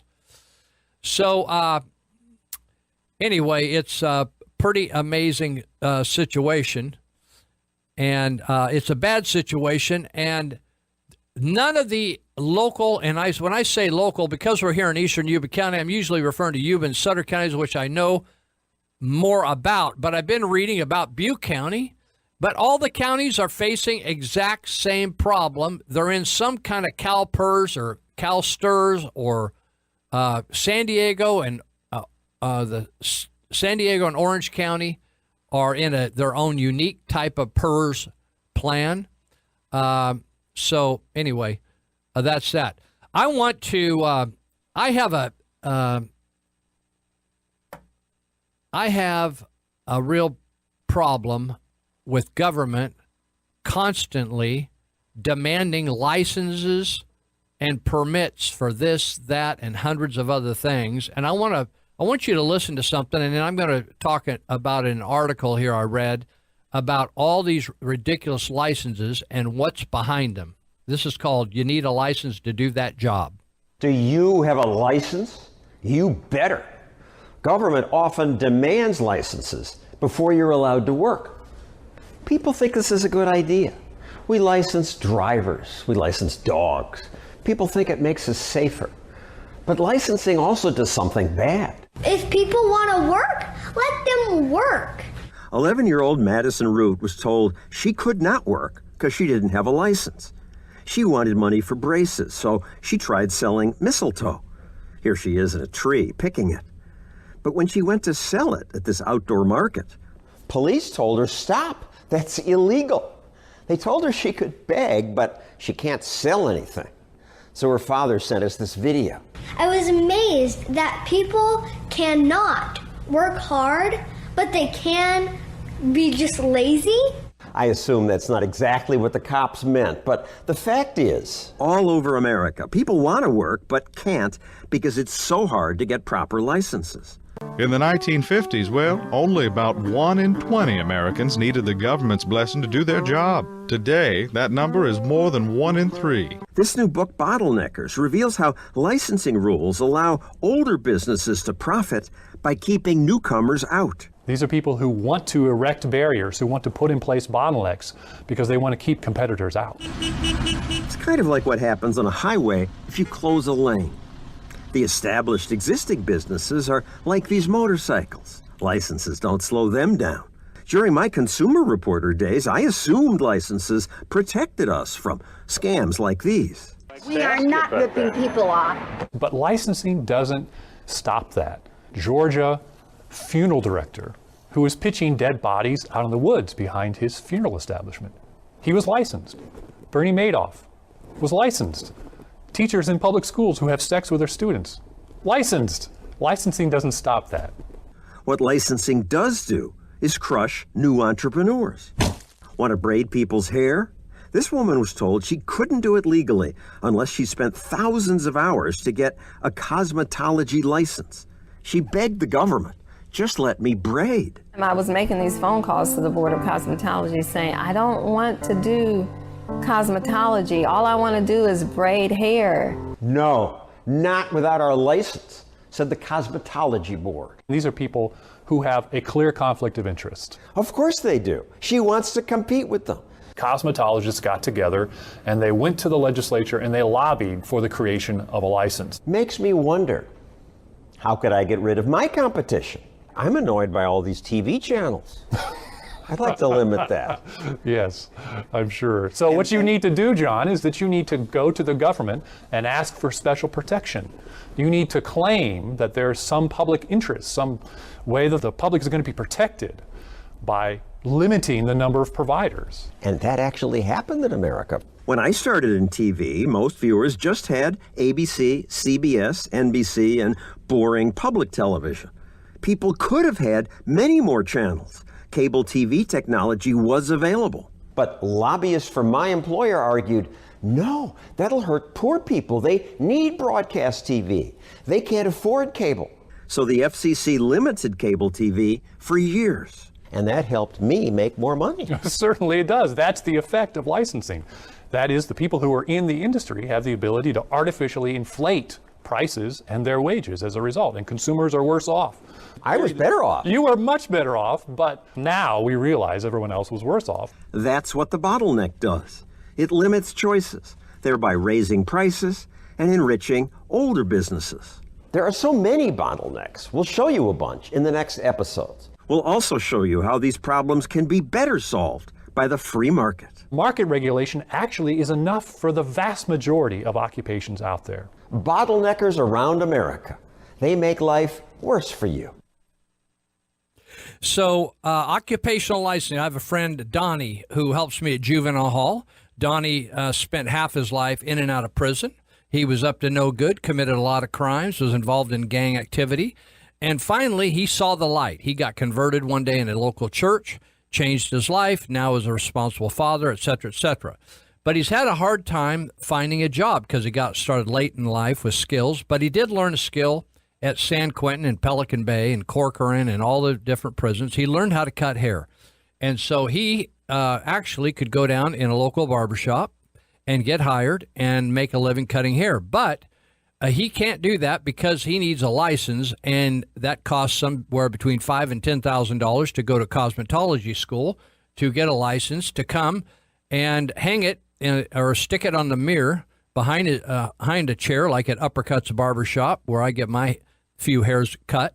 And but I've never in my life, I've been getting my hair cut for many years, many different types of barbers and different types of barbershops, and I've never gone in to ask anyone, do you have a license? Because I don't want you to cut my hair if you don't have a license. I'm concerned. I usually look at what the guy's getting ahead of me, and it looks halfway decent. I thought, oh, that guy looks good. I'm going to do his hair. I'm going to use that guy. And if I don't like that guy, I'd try somebody else next time. Same way with working on my house. I don't care whether people have a license or not. And it doesn't mean if they have a license, they are competent. are good. So while licensing is viewed as a way to ensure quality, the ugly truth is that fencing out the competition, that reduces quality and it reduces the ability to get a better deal. So consensus is not on the side of the quality argument for occupational licenses. Only 2 of 12 major White House studies have found that licensing laws ever improve quality. So then what's it all about then anyway? The fact is it's a soft way to get at unionization, right? So what unions do, for instance, so if you see a school going up in the Yuba Sutter counties or any of your counties, that school is costing you at least 30 to 40% more because of the Davis-Bacon Act, which means that you have to pay prevailing wage. You have to compete, and if you get the job, if you're not a union contractor, you have to pay the same wages as the unions. Now, why is that? Why do the unions get to choose the amount? What if you want to pay? What if you have a bunch of good workers, carpenters, plumbers, all that stuff that work for 30%, 40% less, and want to do that, build that school? What that means is the taxpayers say 30% more money, but because of unions, we have a socialist government with unionism. Lobbying to get politicians to guarantee them work. That's why we get screwed on all our public construction and buildings. Now, with unionization shrinking, licensing is increasing. More and more tasks that you want to have done for you, people can't do legally unless they're licensed. And so it's replacing the economic screening of unions. The percentage of union workers in the private sector has declined from 35% in the 1950s to 6.7%, while the percentage of workers now licensed has risen from 5% in the 1950s, 5% to nearly 30%. You cannot go out and be self-employed or go do your own work or go to a haircut or do lots of other things without getting an occupational license. I even saw a friend of mine is involved in food, work with food. She's a cook, chef, all that kind of stuff. And you have to now have a food handler's license, all kinds of things. Just like Kumar Kairam, he gets an alcohol license to sell alcohol in a store. Costs $10,000, $20,000, $30,000, $40,000, $50,000. And they only hand out a certain amount of licenses, the state of California, which makes them inflated the cost of them. Why not just give out as many licenses if people want? If we're going to license it, you want to have some sort of oversight, which is a total ripoff anyway. Why not give out as many licenses as people want? Let them compete. So Kumar Kairam pays all this money. Then he goes and sets up his store. Then he meets somebody like Darren Gale, who makes $150,000, $160,000 a year, has retirement, spends half his time at Disney World. And he says to him, we're not going to allow you to sell a 16-ounce beer. And it doesn't really, it's no big deal to you because I know how you make a profit. I know more about your business than you do. And you don't really, it doesn't make any difference whether somebody can buy a single 16-ounce beer or not. It doesn't make any difference that maybe they would have bought potato chips or a sandwich or a newspaper or bubble gum or cigarettes or whatever. I know more about your business. I'm the government, and I'm here to help you, da-da-da-da-da. So in other words, license, state license, county license, city license, it's BS. So occupational license requirements have a widespread and deep reach in California. Wouldn't you know it that California is one of the top licensing states in the union? We rank 7th out of 50 states with a total of 62 occupational licenses that we demand, and we require an average of 549 days of education. Now, that gal that was on that clip that wanted to braid hair, I've watched her story on YouTube. It's a very interesting story. She's the wife of a pastor. She doesn't want to wash hair, clean hair, cut hair, burn hair, color hair. All she wants to do is braid hair. And the cosmetology people, I think it was down in Georgia or something, or Mississippi, caused that gal nothing but havoc and pain until she finally actually got a local legislator to author a bill, and they finally got a bill had to go through a bill through to the local legislature of the state to have a separate category of hair braiding where she didn't have to go through that. All the money and the time she had to get a nonprofit law firm to come in and defend her to fight this case. What have we become in this country? Occupational licenses also increase wages at the cost of consumers. You know something? If everybody in Marysville, Yuba City, just that liked to cut hair and thought they could cut hair and could cut some pretty good hair, all of a sudden cut hair, what would you think the price of haircuts would happen? Price of haircuts would go down. Price of haircuts would go down. The more we have government bureaucracy, interference, boards, commissions, consumer advocacy groups, licenses. Have you ever read in the newspaper in the Appeal Democrat where a contractor's ripping off somebody, like old people or something, taking their money and not doing the job? They're all licensed. They're all licensed. So what's the license didn't protect the person? Let me give you examples, some rules. Tree trimmers are required to complete 1,460 hours of training, pass 2 exams, and pay $851 in license fees. Mobile home and security alarm installers required to complete 1,460 hours and then another 933 hours of training, respectively. Addressing Senator Morlock, who happens to be down in the area of Orange County, attempted to push through Senate Bill 247 that would drop several of those licensing requirements. However, it was struck down by the California legislature a few months ago in April. The occupational licensing agencies have the ability to deny work to those with criminal convictions. Isn't that amazing? You let people out of jail, you complain about them, you call them trash, and then they want to go to work. And they got to go get a license. And they get denied a license because they've had a criminal background. Why don't you just let people go to work? And if people don't want to hire them because they got tats or something, they don't have to. With the ability to discriminate against ex-convicts, it's no wonder why California's recidivism rate is 18% higher than the national average. States with the highest licensing restrictions had an average 9% increase in recidivism. For you and Oliver and Linda, that's when every time you go back to prison out there, that raises the recidivism rate. So the states with the highest licensing restrictions had an average 9% increase in recidivism rate from 97 to 2007. I used to teach a How to Survive on the Streets class for the California Department of Corrections. I did it at the local parole office before they moved.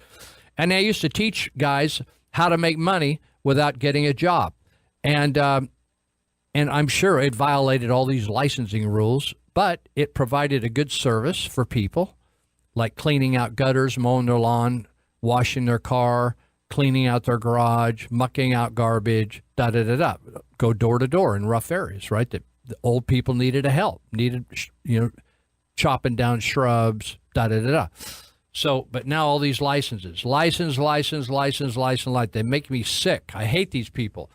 In fact, Randy Mitchell, who is my friend who runs Uppercuts Barbershop, he says, Lou, the police send these occupational licensing people into my barbershop and into my place at the Cigar Box where it's a bar and food place. And he said they hassle me left and right and try to bust me all the time. And here he's been trying to make a living and a single dad for many years. Overall, occupational licenses have negatively impacted job seekers, consumer, ex-convicts, and entrepreneurs, all at the expense of higher rate wages for license holders. The license holders keep out the rest of people because they don't want any competitions. We'll be right back.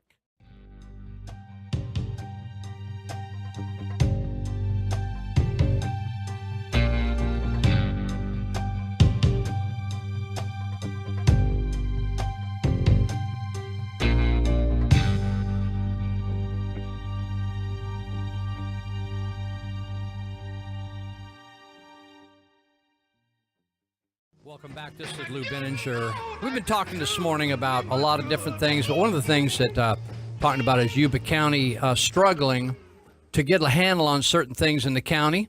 And it seems to me that Yuba County makes up its rules depending on if it really wants to get something accomplished. It just does it. I'll give you an example.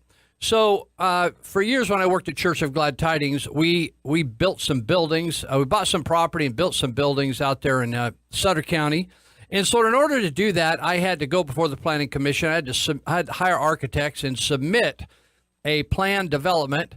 In other words, how we were going to design the entire 30-some acres. And so I had to have very expensive professionals design that. And we just couldn't do what we wanted.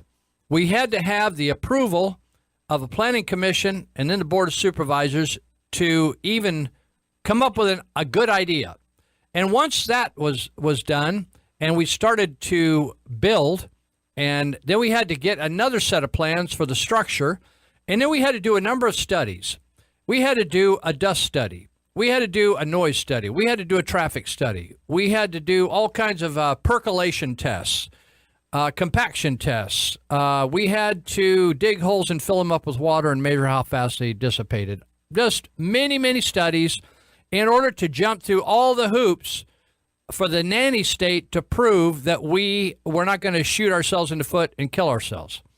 And so it's interesting to me. In fact, we even had to contact, the neighbors had to be contacted to get in on and see if they had any problems with what we wanted to do. We had to even look at all the, they mandated that we were going to even upgrade the county's highway and sidewalks, etc. So recently, the county of Yuba, and maybe with the city council's cooperation, went in, no studies, no interview with the surrounding neighborhoods or public, no permits. They set up a campsite inside the city limits, no sewage, no running water, no electricity, and said, y'all homeless people can come over here and live right in the city of Marysville and do whatever you want in here, and we'll run. They wouldn't allow, they'll get arrested if they did this in Olivers. We're going to run cords around and run electricity from over here to over there. They're not supposed to have electricity in the actual little cabins or tough sheds or tool sheds, as I call them. But people violate that, and they jimmy electricity from other sources around the property and run cords across the ground. They ran a pipe from the rescue mission next door, and to run water over there, people can fill up stuff and drink or whatever.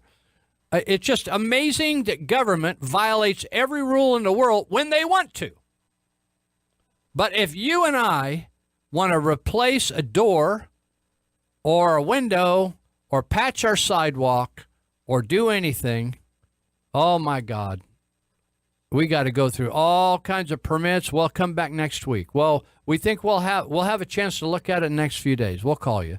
Well, we need $85. We need $150. We need this. We need that. Well, you'll have to have an engineer look at that. No engineer looked at that 14 forward. And when the county's involved, yeah, we're going to save you money by paying up front by borrowing some money.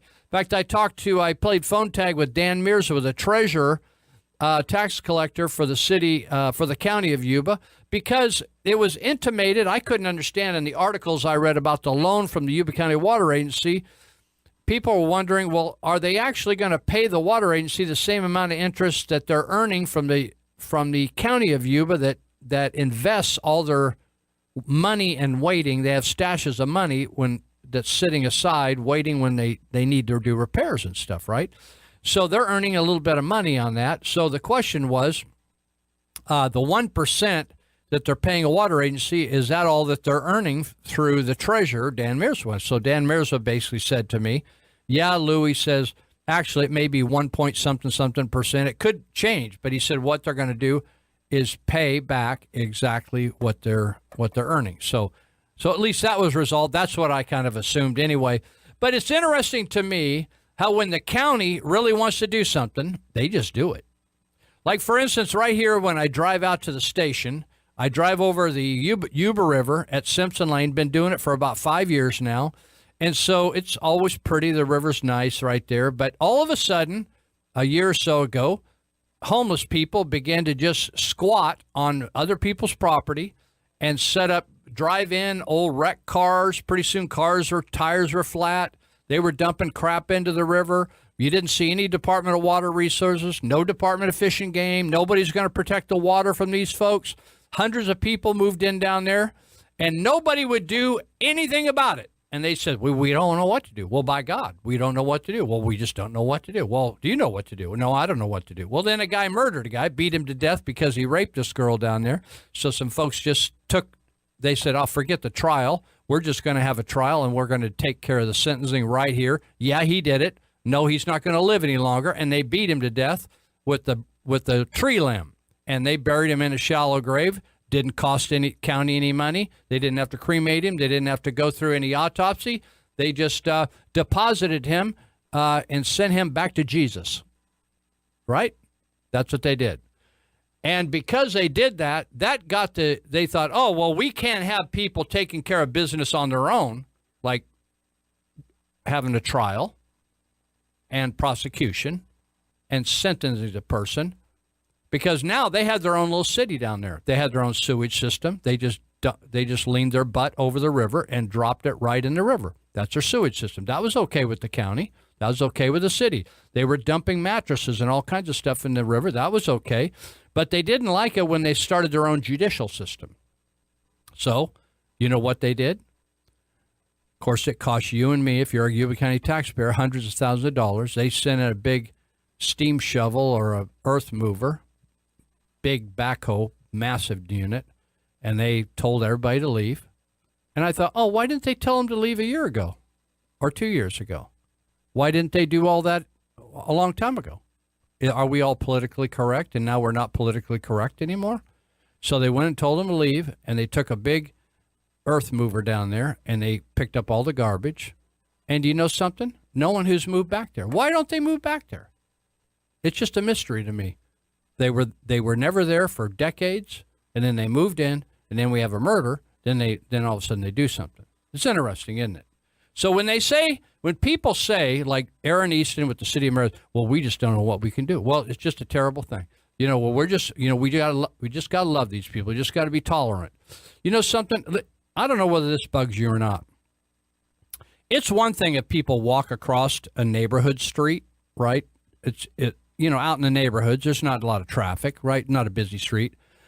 But I find more and more people, transients, walking across the middle of E Street or 9th Street, basically the thoroughfare getting through the city, or B Street. They don't go to the crosswalks. They don't use the crosswalks. They bring their dog, they bring their shopping cart, and they just block traffic. People are slamming on the brakes. Or they ride opposite direction their bicycles. So instead of riding with the traffic, they ride right at you, or they ride on the sidewalk and you don't notice them because they're coming too fast and shoot right in front of you. All that stuff is illegal. Do you notice that the Marysville Police Department, though they have new cars now, that they don't enforce the laws? They don't enforce bicyclers or shopping carts in the middle of stealing shopping carts, or crossing E Street traffic, big rigs. You know those big rigs that come at 9th and E? All of you see them.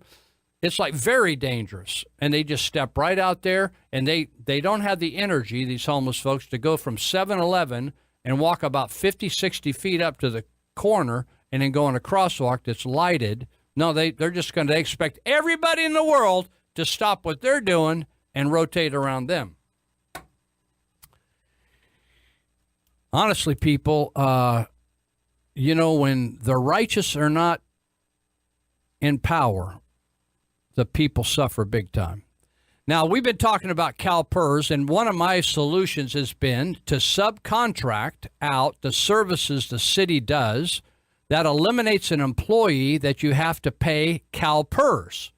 Because with CalPERS, as opposed to a 401k, if somebody was paying for me for a 401k, when I leave, the obligation to Lou Benninger ends the day I leave. But with CalPERS, you're responsible. If that person lives to 80 or 90, you're responsible to pay that person's pension or your salary for all those days.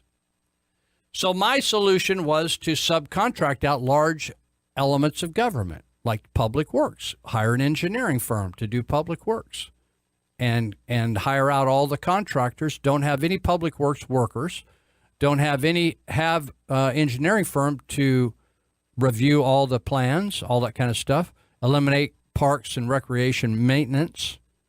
But now we have the union who is trying to stop that loophole. And there's a bill before the California legislature. It's called AB 1250. So municipalities, we pay taxes, so the municipality will provide essential services such as law enforcement, firefighting, parks and recreation, street repairs, programs for the poor and homeless, da-da-da. But as pension and health care costs and other compensations soar for workers and retirees alike, local governments can't fulfill their basic function. Have you noticed that? So what they're saying with law enforcement in Yuba County, we've run out of people. We just don't have enough people. I'm with them. I don't think they do either. They're scrambling around. They're short inside the jail. They're short outside the jail. They need more people if you're going to go bust all these people. So what we call this is a new term. I want you to hold on to this term. It's called service insolvency. When somebody goes insolvent in a business, that means they run out of money out there in all of us, and they call it bankruptcy. So you could call this service bankruptcy is when a locality, they have enough money to pay their bills, but not enough left over to provide adequate public service to you and me. They're not bankrupt per se, but there's little they can afford beyond paying the salaries and benefits of their workers. So do you remember when General Motors went bankrupt? Once they paid all their health and welfare benefits to all their employees, they didn't have enough to make cars anymore. Isn't that amazing? They'd gone from a car producing massive, one of the most profitable companies in America, to just a health and welfare institution. So as a city manager was quoted in a newspaper article, California cities have become pension providers that offer a few public services on the side. You ever gone in, you want to go get a steak, and they say, what do you want on the side? And it confuses you because your eyes are on the steak. You said, I just want a steak. Well, do you want you didn't want parsley? Do you want coleslaw? Do you want broccoli? Do you want a potato? Do you want potato skins? Do you want French fried potato? He says, and your focus is on the steak, right? California's become, they offer a few public services on the side. He said, it's a sad state of affairs when local governments exist to do little more than pay the people who work for them. I want you to think about that. People organized into cities and counties for what? So for mutual benefit, so they can help one another. They need to build a little bridge across that canal. They need to fix this road because it keeps eroding out. They need to do this or that. They want to build a park, right? And they just pulled together and did that. But now what we have, cities that are just pension providers, where cities cannot provide the basic services and counties can't provide the basic services that they were formed to do. And then they complain to the citizens like it's their fault. And then when you bring up, well, how come you pay more than you need to for newspaper ads? They tell you to go screw yourself and hang up on you.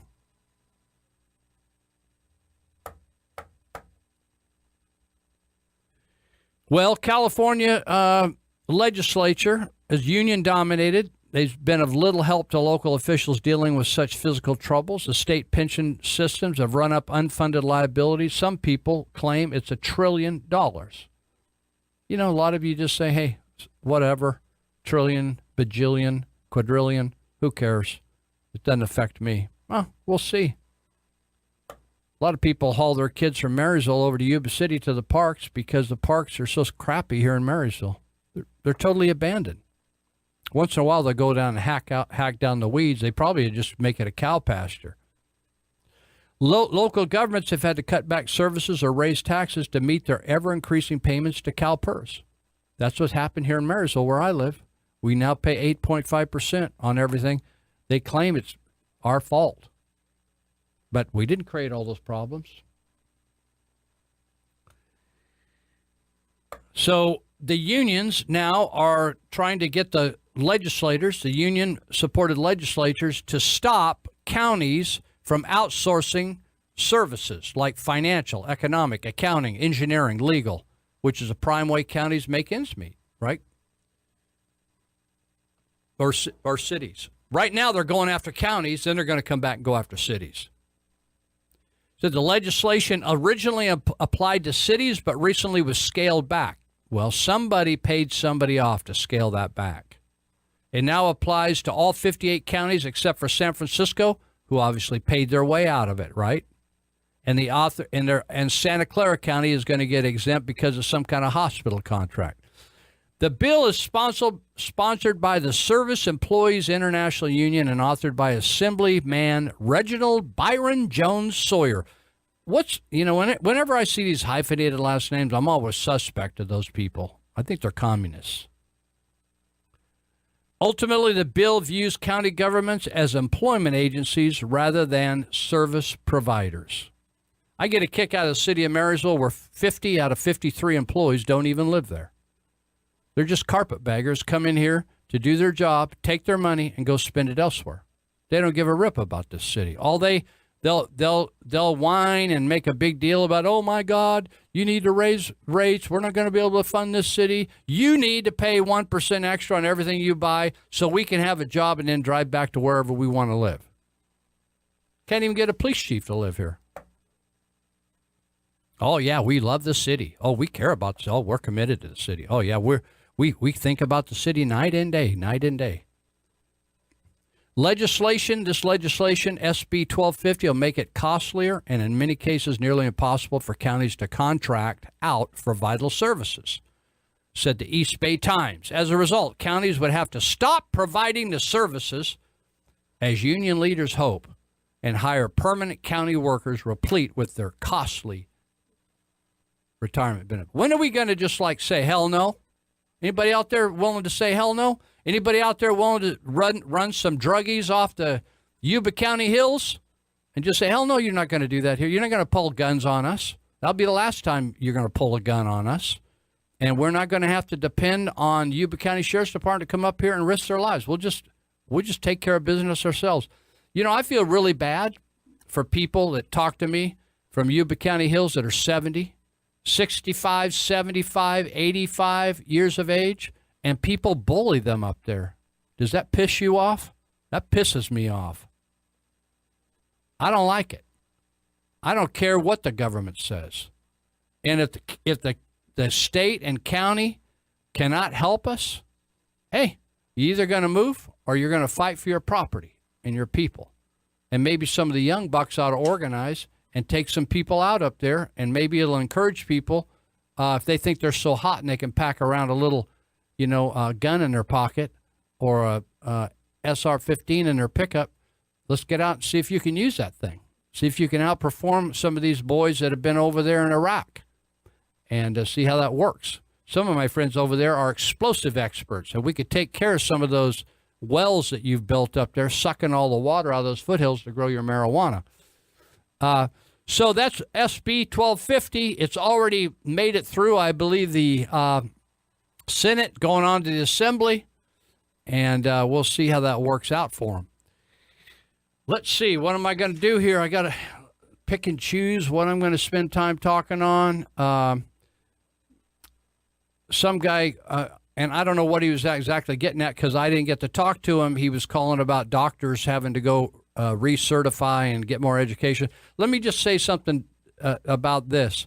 The Republicans, it's interesting to me that those Republican senators that voted against Obamacare, and they're acting all like wise and everything, like they really see something nobody else, like Murkowski and Collins and McCain. Do you know that these people are such liars and dirtbags that they actually begged for votes based upon their promise to repeal Obamacare? Did you know that? And now they just are turned 180 degrees, and then they're trying to justify that. Is that amazing? We're talking to this person called, I think he was trying to say that all these requirements of doctors, we want good doctors, right? We want good contractors. We want good paint contractors. We want good dentists. So how do you determine whether one's good or not, right? And so does the state making them jump through all these hoops make them good docs? Not necessarily. But I was in Vietnam. I've told this story before, but I think, hey, when you get out in the world, you see other ways of doing things. I needed an MRI. I didn't ask anybody if they had a license. I went to a local hospital over there and in District 7 of Vietnam, scheduled me for an MRI. The guy was very professional, spoke not only Vietnamese, but clear English. They gave my service. They actually provide better service than the United States of America, and they did it for $130. You think, well, people are working for peanuts. Honestly, people, those MRI machines over there, they look just like the ones here. And when I brought all the when I brought the DVD, and I brought the hardcover copy X-rays, and I brought the doctor's report on my shoulder. Dr. Berkey, the surgeon over here, said, Lou, these are top quality, and I got them cheap. I didn't ask for who's certified here, what school did you go to, da-da-da-da-da. So you wonder why this whole thing that the government says that somehow the government has to be your nanny to manage which insurance companies can operate in which states, and you can't buy insurance from another company in another state if you're a Californian, and you can't pick your own doctor. And you know the whole Obamacare thing, they lied, and it's just like people lie so much that now people don't even care about it anymore. They just ignore it. They don't even bring up the fact that you were promised you could keep your health insurance, keep your doctor, and that your health insurance is going to be thousands of dollars cheaper. And yet, this week on Covered California, they said that the rates are going up by thousands of dollars, or I don't know how many percent. It was totally absurd. I never did buy into that Obamacare anyway. So anyway, are we coming to a close? We're landing the plane here. We got 30 more minutes left. Right after this break, we're going to see what we can do. Why can't we buy these tanks the Army says they don't need? Why can't we buy these solar-powered abortion machines? We got 20 trillion reasons, got 20 trillion reasons. We got 20 trillion reasons, about 20 trillion reasons. Why can't we build a border wall that touches the sky? Stay on our mama's health care until we're 45. We got 20 trillion reasons, got 20 trillion reasons. We got 20 trillion reasons, about 20 trillion reasons. Took centuries to reach, and now I fear we're gleaning. Dead is like this guy, it should be nowhere near the teens, and we got about 20 trillion reasons to stop today. But maybe if we just spend one more, we'll stay. Now $20 trillion stacked together might reach the sun. So it could even last Johnny Depp for over a month. Dear God. See, we got 20 trillion reasons. Got 20 trillion reasons. We got 20 trillion reasons. Over 20 trillion reasons. We could pay off the tab by buying unneeded jets, or just identify as being not that in debt. No, we'd still have 20 trillion reasons. Still have 20 trillion reasons. Still have 20 trillion reasons. Over 20 trillion reasons. I've paid Social Security since I was first hired. Will that program still exist on the day I retire? I forgot my car is parked in the 2-hour parking. Lord, show me the way. I think I hear my third wife carping. I got a pot of sauce I left let me just spend one more. I ain't gonna pay. It ain't me who's gonna pay.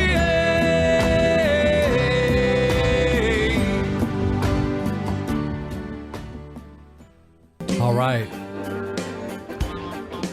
You're listening to Lou Benninger's Live with Lou, and we're finishing up here at noon. And then I think, do we still have the sports guys coming right after us? There's a couple nice guys that do a sports talk show. It's kind of interesting if you like that. So they're on for a couple hours. Is that right? 2 hour slot? Yeah, 2 hours. So let me go back here. I want to go back and touch on this shooting in the foothills, and want to mention, I noticed that some people are trying to, like people do today, raise money for various things. And some things I think are good ideas. Some things I think people ought to just take care of business themselves. But there's a way, if you want to contribute to the officers. Now, obviously, a lot of their costs to repair them, and they'll probably have some disability payments while they're off work. But there's other expenses that their family's going to have to incur. So if you want to contribute to the two deputies, you can give instead of a GoFundMe where they take money out, or one of those plans, you could actually send money to Yuba County Sheriff's Department. And I'm going to tell you how to do that if you want to write it down. So if you send it to DSA, like Deputy Sheriff Association, like DSA, Family Support Fund, DSA Family Support Fund, care of, like C/0, Rosa Leon, Leon, Rosa Leon, Leon, at 720 Yuba Street, 720 Yuba Street, Marysville, 95901. That money then would go towards the deputies. And if you wanted to mention the deputies, you could say Bronson and Everhard. But I think they're going to know that the money coming in now would be to help those two families. Now, I got into a discussion right before the show, and I haven't been able to talk to him since. But I've also noticed on Facebook there's money being raised to help the woman in whose trailer, if you want to call it that, mobile home, is where the shootout took place, and it destroyed the home between gunfire, tear gas canisters, and all the stuff that went on in there. The one thing that troubles me about that is that my impression was that she lied to the officers, and when they asked her, is this person in this house, my understanding was from authorities that she said no. And then they asked permission to come in. She gave the permission, and that's when the shootout became. So it really put them at risk. And if they would have said yes, they may have taken a different approach and backed off and surrounded the house, et cetera, as opposed to walk in and having to clear the house room by room. So I don't know this lady, but I have a real problem with people if she did this. And of course, the deputies would be the ones to answer that question. And I think they did answer it probably to the official authorities. Whether this woman is going to be charged, it will be interesting, because if she did that, she certainly committed a crime. But there's all this rally now of people that are feeling sorry for her. But I don't know if you've seen pictures of this trailer on the news or on Facebook, but I don't know if she was in the trailer, how the guy could get in there without her knowing it. It's not like it's a 4,000 square foot house and the guy snuck in the back door. Just a thought. So if you want to donate to the deputies, it's DSA Family Support Fund, C/O, Rosa Leon, care of Rosa Leon, 720 Yuba Street, Marysville, California, 95901. So that's that. I also wanted to mention, for those that are Christian folks out there, church-going folks, if you've ever wondered about deliverance or demonic activity, or you've had troubles in your life, you're a Christian person, you've following Jesus to the best of your ability, and you've got some issues you've never been able to shake, this course would be life-changing for you. I know all the people that run it. It's amazing. So from August 14th through the 16th, starting at 9 a.m. on the 14th and ending at 9 p.m. on the 16th, it's 3 days from 9 a.m. to 9 p.m. with breaks for dinner, lunch, all that kind of stuff. It's called the School of Deliverance, and it's conducted at Church of Glad Tidings at 1179 Eager Road. So if you're interested, a lot of times Christian people kind of keep a stiff upper lip. They got issues that are out of control in their life, and they're church-going folks. They love God, but they got some issues they can't seem to shake, or their kids do, or their partner does, and they're trying to understand what in the world is going on in my life. How come this doesn't work? And School of Deliverance would help you with that. So you can call 671-3160. That's a Church of Glad Tidings. The way to do that is do it Tuesday through Friday, or you can leave a message out there, but you can sign up 671-3160. I don't know what the costs are, but they're pretty minimal, and you get a manual with it. Or you can go and sign up online at tdsministries.org. TDS, Tearing Down Strongholds. That's what it stands for, Tearing Down Strongholds, tdsministries.org. So a couple of good things there for you that I wanted to mention. I also just wanted to, for those that came in late on this show, I want to restate the fact that if you're concerned about marijuana growers coming in from all over the country, I've heard Mexican cartel, people, Israelis that are shipping marijuana to New York, local people or people in California that own property up there, like the Bates family that has the place on Marysville Road, 429 acres, and the people like the Rastafarian Church, which I'd never heard about till the shooting.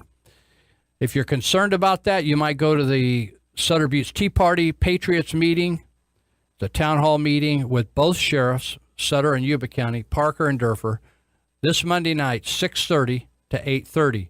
Now, I don't know how much is going to be devoted to what, but they got a lot on the agenda over there. It's a big mouthful. Oroville Dam, assault on the Second Amendment, homeless. I'm sure they're flexible on how things go if they feel like they ought to really deal with this marijuana criminal activity first. The second meeting for you Yuba County folks that got a stake in the action over here in Yuba County is Tuesday the 8th. Yuba County Supervisors meeting, 9 a.m. in the morning at the Government Center at the corner of 10th Street, or actually it's a block square, corner of 9th and I, or 10th and I. And there's a big meeting room right in the center. Once you get in, you can't miss it. They'll guide you to the right spot. So show up or shut up, right? Show up or shut up. We're still waiting for Kumar Kairam, our friend at Washington Avenue Market, who's been persecuted, deprived of his rights, financially ripped off by the city of Yuba City through an arbitrary action to tell him what he can and can't sell, while people are stabbed in front of 7-Elevens who sell 16-ounce beer. Somehow Kumar Kairam, brown-skinned guy from Pakistan, somehow he can't sell them because it's going to be a threat to the community. Damn community. Damn liquor stores. I don't know why they just don't let people sell whatever liquor they want. It's like, hey, we got alcoholics all over the country. We got DUIs. What do you think? It's going to increase that? Probably not, since we're going to allow it.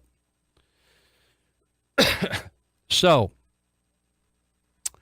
also wanted to mention to you, if you're interested in the state of Jefferson, you should go to a site. It's SOJ, not S0J, but SOJ 51, the number 51.org, SOJ51.org.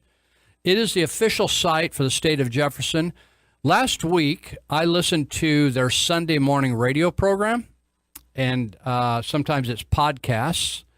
It was sent to me a link podcast, so I listened to it later in the day because I was busy at 9. I think it's 9 o'clock in the morning. I'm busy at 9, so I couldn't listen to them. But I listened to it later. It was a good show. It was very informative. So they do a podcast. They also do a once a week conference call that you can dip in and just ask questions and have a conference call on once a week. It tells about it on these sites. And there's also what they call the Messenger, which is a short article that is written weekly. But you find out all about it at SOJ51.org. So check it out. Again, you can listen to this show when you want to, or listen if you said, oh, you should have heard this show. You can listen to a part of it or whatever. If you go to One Eye Blind Media on YouTube, go to YouTube, put in One Eye Blind Media, 4 separate words with a space in between, ONEEYE Blind Media, and then click playlist, and then you can listen to your heart's content. Okay? So let's see. What do I want to do here for the last few minutes?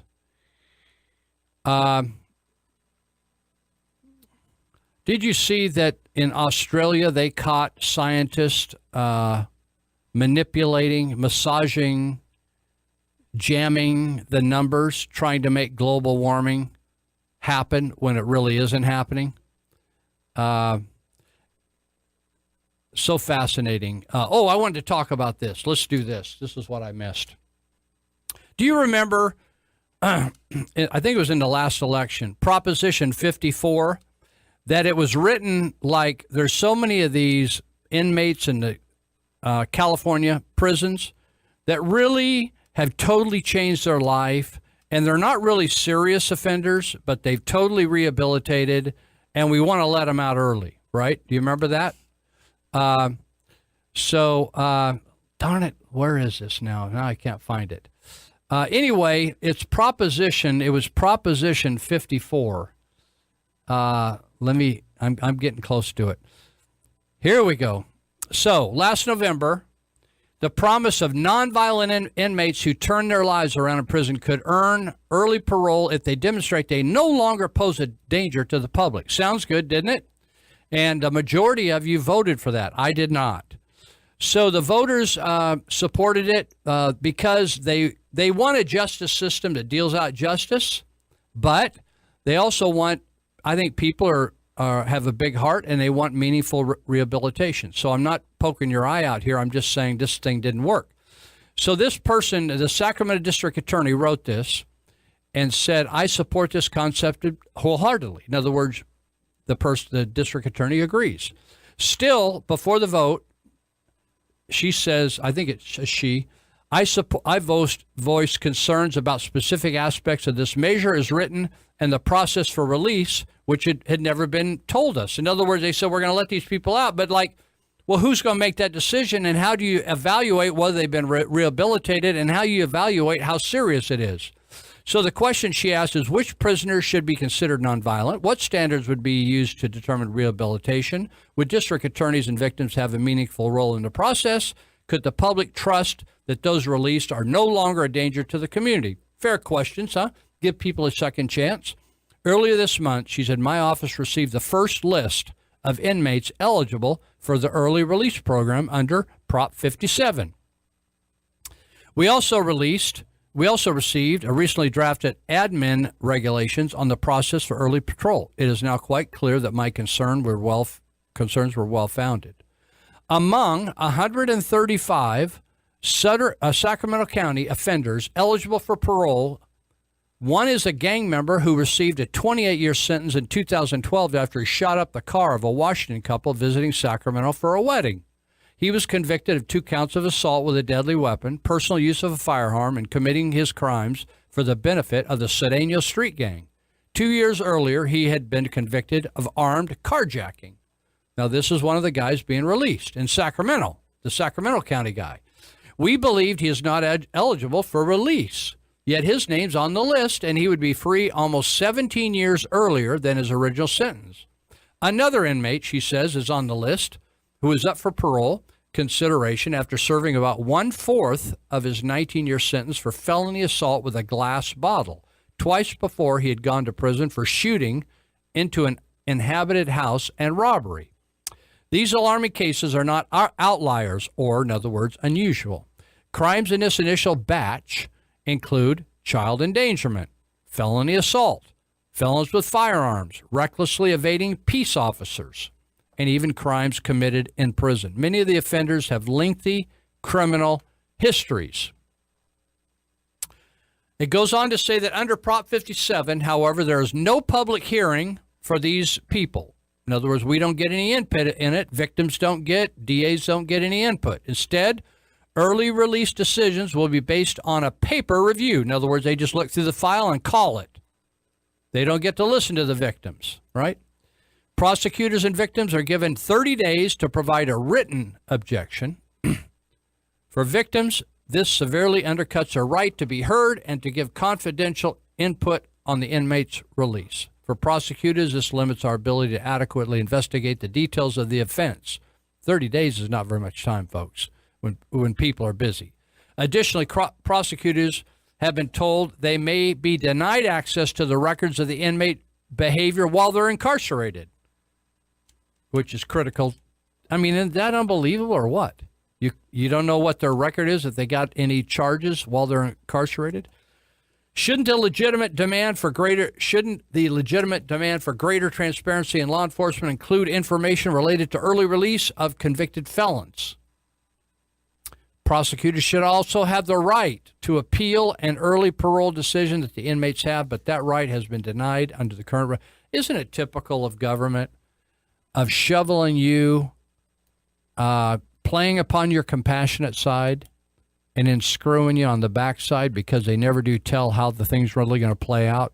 District attorneys never did get any administrative rules on how this thing was going to happen. You think any district attorney in the state of California would support this when they don't have any input after they've tried their very best to put folks behind bars and be helpful to victims? And then the state of California turns right around and undermines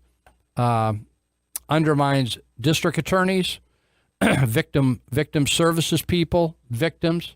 Total ripoff. It's an absolute total ripoff.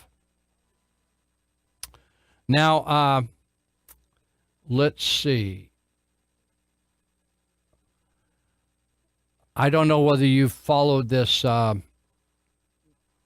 Donald Trump, the new legislation for immigration that they already don't think can even pass the Senate, which is so amazing because the Republicans passed the Senate. John McCain, of all people, again, has said he's probably not going to support it.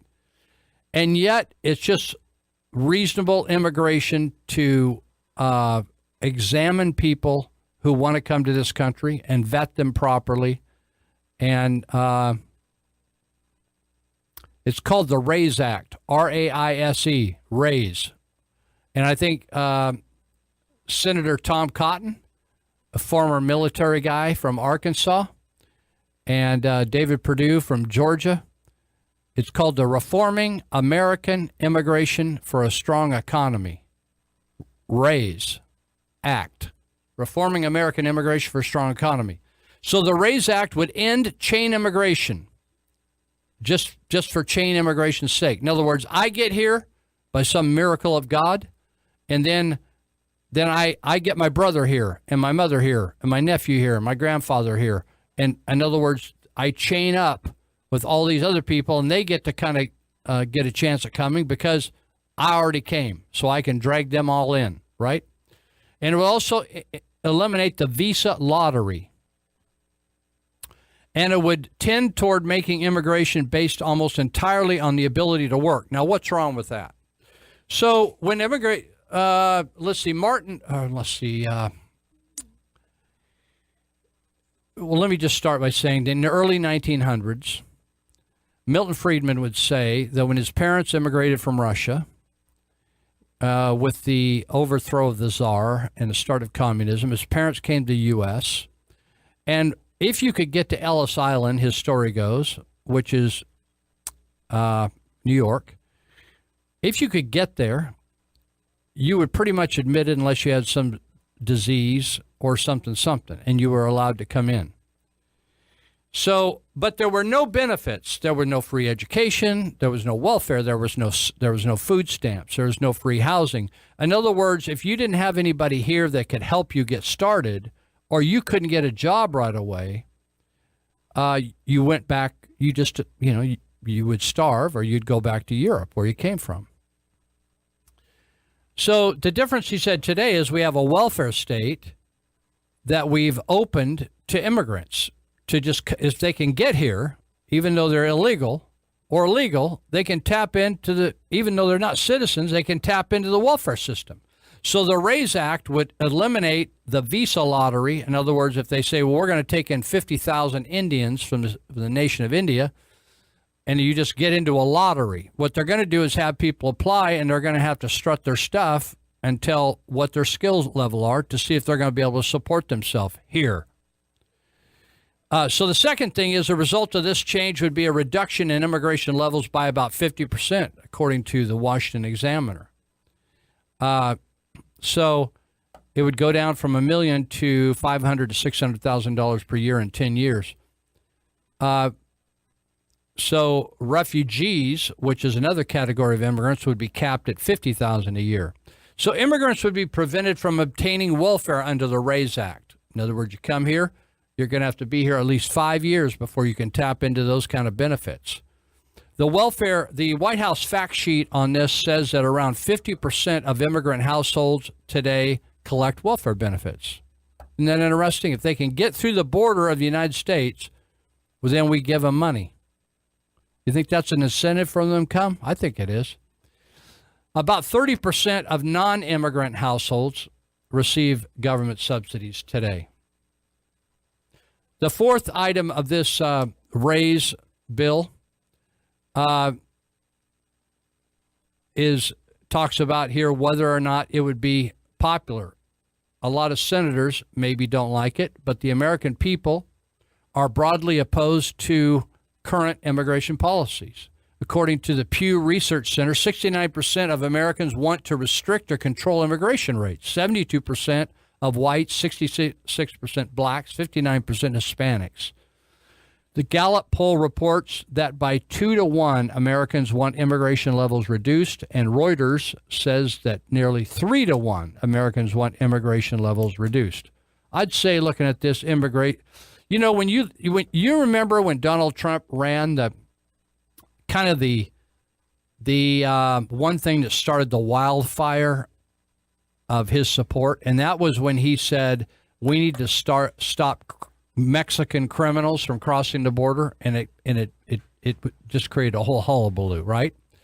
So Mark Levine, in his 2015 book Plunder and Deceit, wrote, "The American people are broadly opposed to these current immigration policies," and then he quotes some of these similar statistics.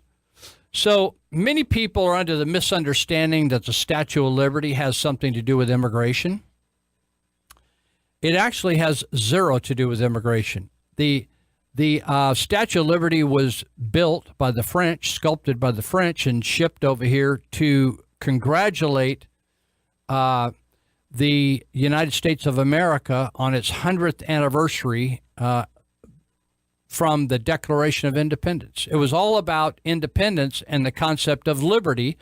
And the reason the Lady Liberty is facing outward is not welcoming people here, but it represented the concept of taking the same philosophy and concept of liberty to the rest of the world, whoever wanted to receive it and embrace it. It had nothing to do with people coming to this country that were all downtrodden and poor and et cetera. It had nothing to do with that at all. Zero. And it had nothing to do with immigration, the Statue of Liberty. So when the Statue of Liberty came, they needed to build a foundation for it, right? And so they didn't have funding for that. And so they did a contest to raise money, and they did a contest of writing an essay or something, and someone did that poem, the Emma Lazarus poem, Give me your tired, your poor, your hungry, huddled masses, blah, blah, blah, blah, blah. And so the poem was written in a contest to raise money to build the pedestal for the Statue of Liberty. It had nothing to do with the statue. And it wasn't put on the statue. It was included in the monument artifacts later, a long time later, but it had nothing to do with immigration or with that statue. But when you listen to the liberal reporters, they want to connect all that together like somehow we're responsible in America to take in anybody that can make it to that border, terrorists or whatever, or people that can't speak English. In fact, it was fascinating to me to have one reporter ask the spokesperson for the Trump administration why this focus on English. It's so fascinating to me that, I don't know, I always ask people this, do you know what country where English is spoken most? The most people speak English? And most people think, oh, well, is it Canada? Is it the U.S.? Is it Europe? Actually, it's China. So to insinuate that nobody in the world knows English but us is very arrogant. We'll be back next week, and we have these guys coming on talking sports if you want to hang around for that. We'll be back 7 days from now. See you later.